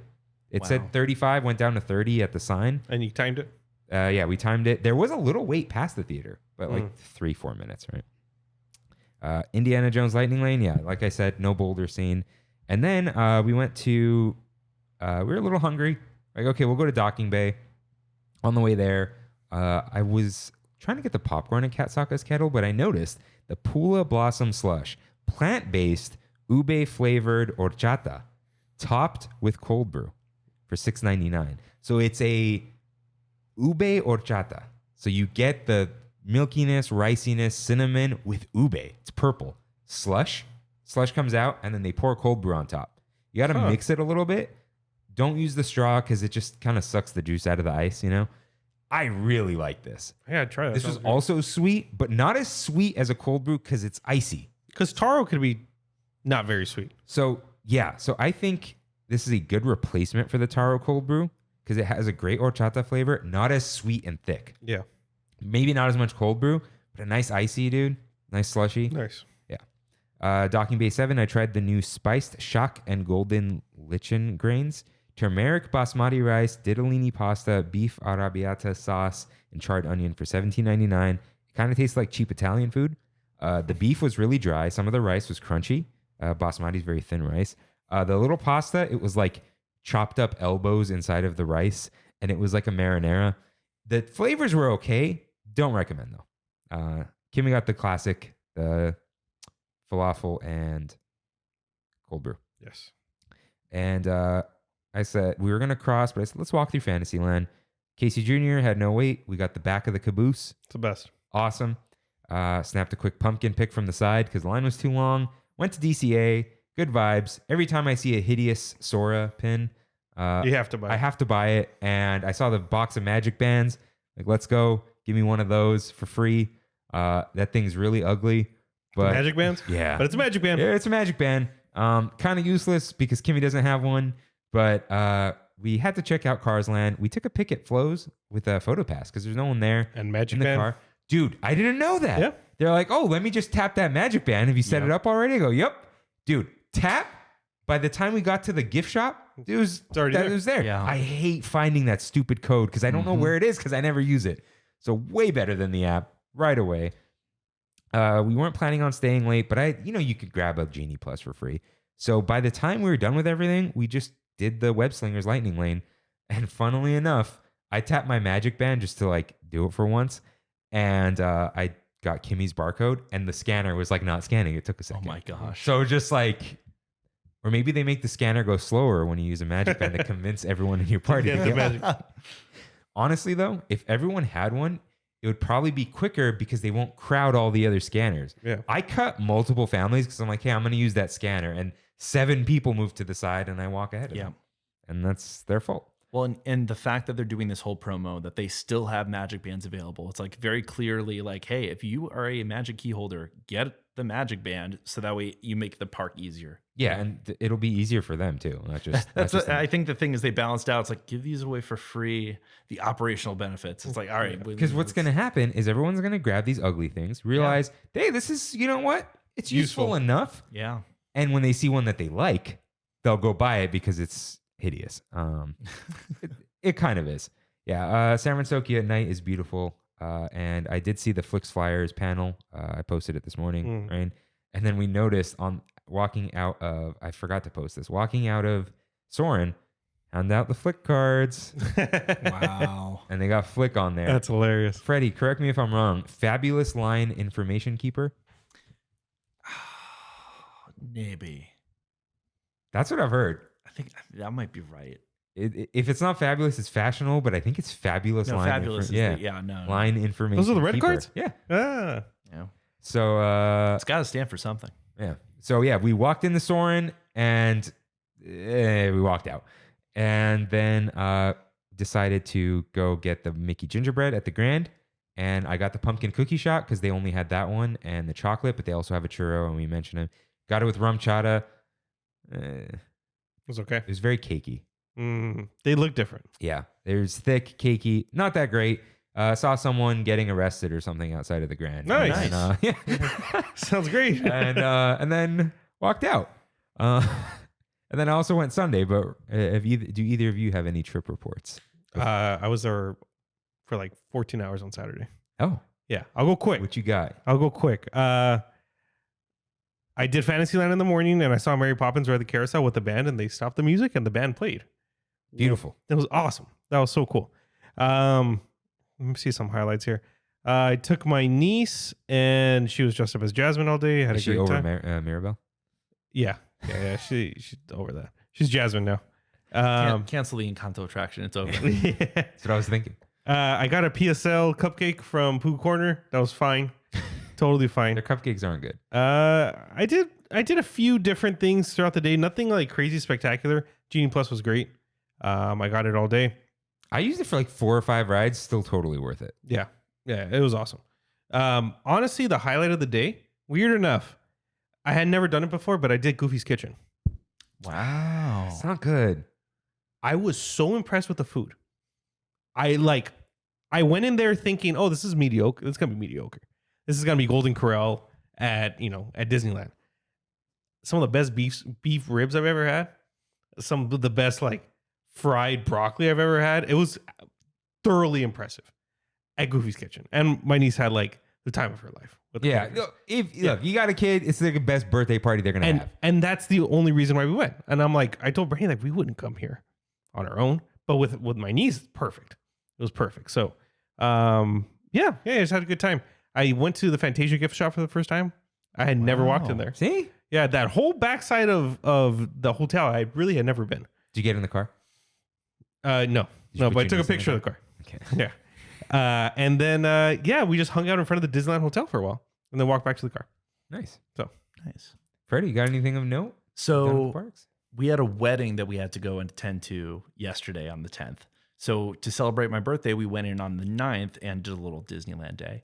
We went into the parks. We went straight over to Indiana Jones Adventure. And so that, we waited through the queue, and I think it was like 16 minutes or something like that we timed. Yeah. It was a lot. It was like listed at like 50, and it was not that.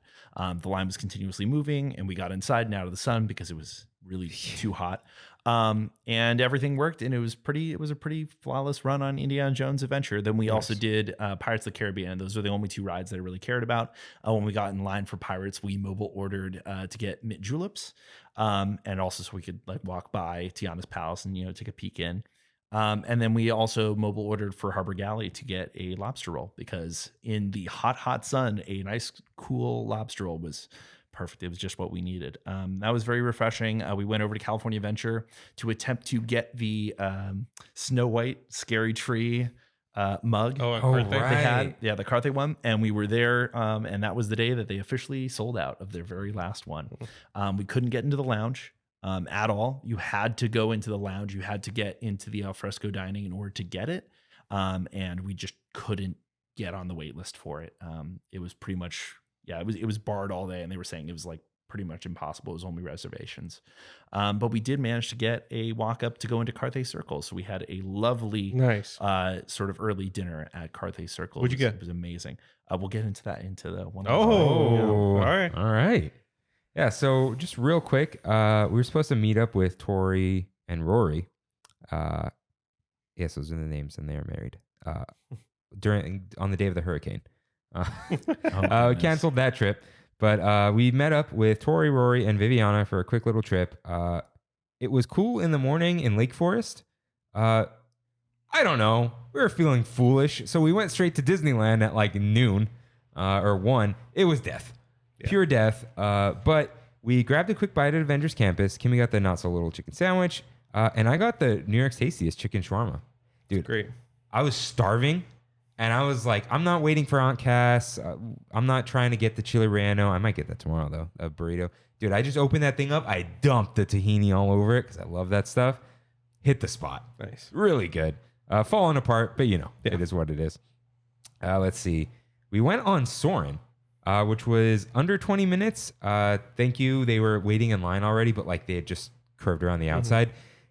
Halfway through the queue, we're like, oh, what have you guys done today? We're like, oh, we did Soarin'. I'm like, wait, you guys already did this? I go, we got no problem being in here right now.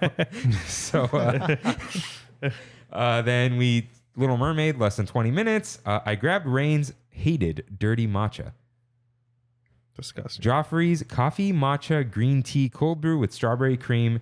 It's like a cold foam topped with roasted pistachios for $7.25 from Cappuccino Cart. I thought it was wonderful. Dude, I mixed it, first of all.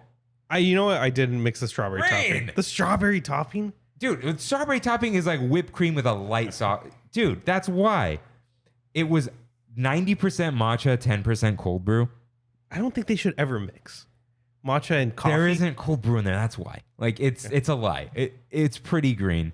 So maybe like a shot of cold brew, let's say. So I mixed it up. It tasted like a nice, refreshing matcha.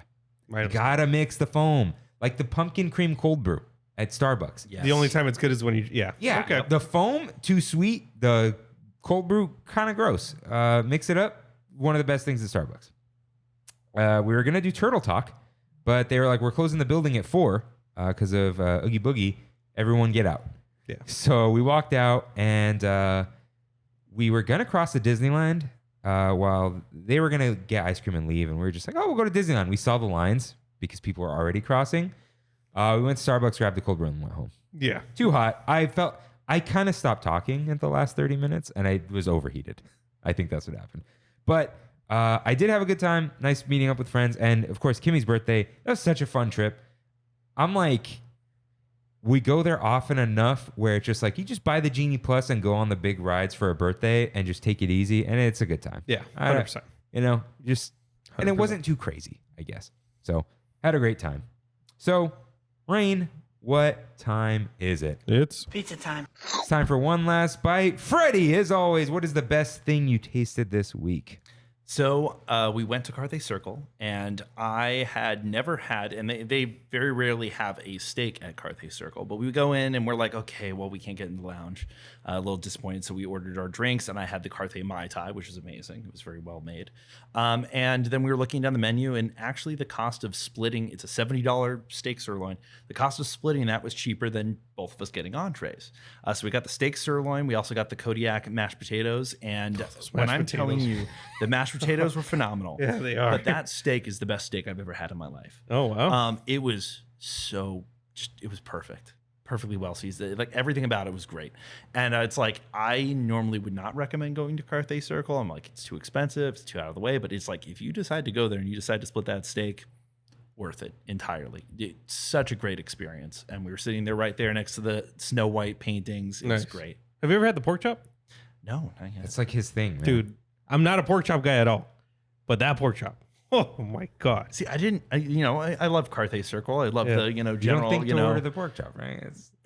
That dude, me too. I don't ever order the pork chop, but there, oh man, yeah. it's But next I level. wouldn't do alfresco dining. Like I'd just me go either. to the actual restaurant, because the alfresco dining, it's like the food portions are too small for what you're paying. I missed go the to the restaurant. lounge as the lounge. That Yeah. was so great because it's just like, you know what? I want some tacos, that like weird sushi thing, and a couple drinks. And now you really can't do that anymore. It's just too popular. Yeah, that sucks. But that's great that you had a great trip there. Yeah. Rain, I forgot to mention, my mom said don't go to Fleming's. She had a bad experience there, but it was funny because she took her friend, who I will not name here, and her friend, my mom knows how to order a steak, but her friend ordered possibly a sirloin or New York, butterflied and well done.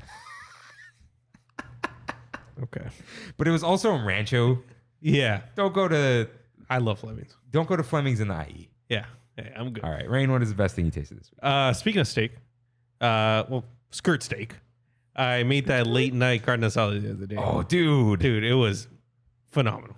It was amazing. The rice was homemade, the beans were homemade, the wok was homemade. Everything was like pre-prepared, and then Brandy works late a lot of the times, so I started firing up the grill like 9:30, 10 o'clock at night, and it was just, dude, like it was probably some of the best carne asada I've ever had. Yeah, this looks great. I sent it to Kimmy and she was like, whoa. Yeah, it was good stuff. Yeah. It was good stuff. So yeah, that was it for me. Oh, looks great. So for me, I'm going to give it to the Kung Pao Bao because it was just phenomenal.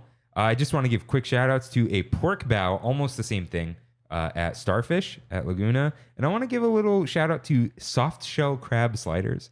Cool. Because they're crabs whose shell has not fully formed, and then they deep fry them and you eat them. But they put them in sliders. Cool. It was great. So it is now time for one last fight. I wrote it in my head, and I don't remember what it is, but I think it had to do with the pirate bar. So let's go with tiki drink. Bitters or coconut? Bitters. Bitters. I gotta go coconut every time. Really? I'm sorry. I love the bitters. When I see any drink that says Angostura bitters, I'm like, you're good. I'll get you. But when I see any drink with coconut, it's over. It's happening. Starfish, they called it, I don't even know what they called it. Oh, Pignatini. Pignatini. Had nothing to do with teeny. Yeah. It was pineapple, coconut, rum, and some other crap. Dude, pineapple, coconut, rum? I'm in. And it wasn't like a pina colada. It was like a drink. A little teeny. It was in the... Dude, I like the stemless martini glasses. Oh, those are cool. I don't need the tall thing. Yeah. All right? Let's not be pretentious here. So, any final thoughts? Our 23 final thoughts start now. No. Anything else, anyone? No, I'm good. I think we're good. I think we've talked Destination D to death. Nothing else. Yeah. All right. So with that, Thank you guys for listening. We'll see you next week. see you real soon. Thank you. Thanks for traveling with us today, and we hope you have a happy and memorable visit to the Disneyland Resort. Please lower your head, watch your step, and exit to the driver's right-hand side only.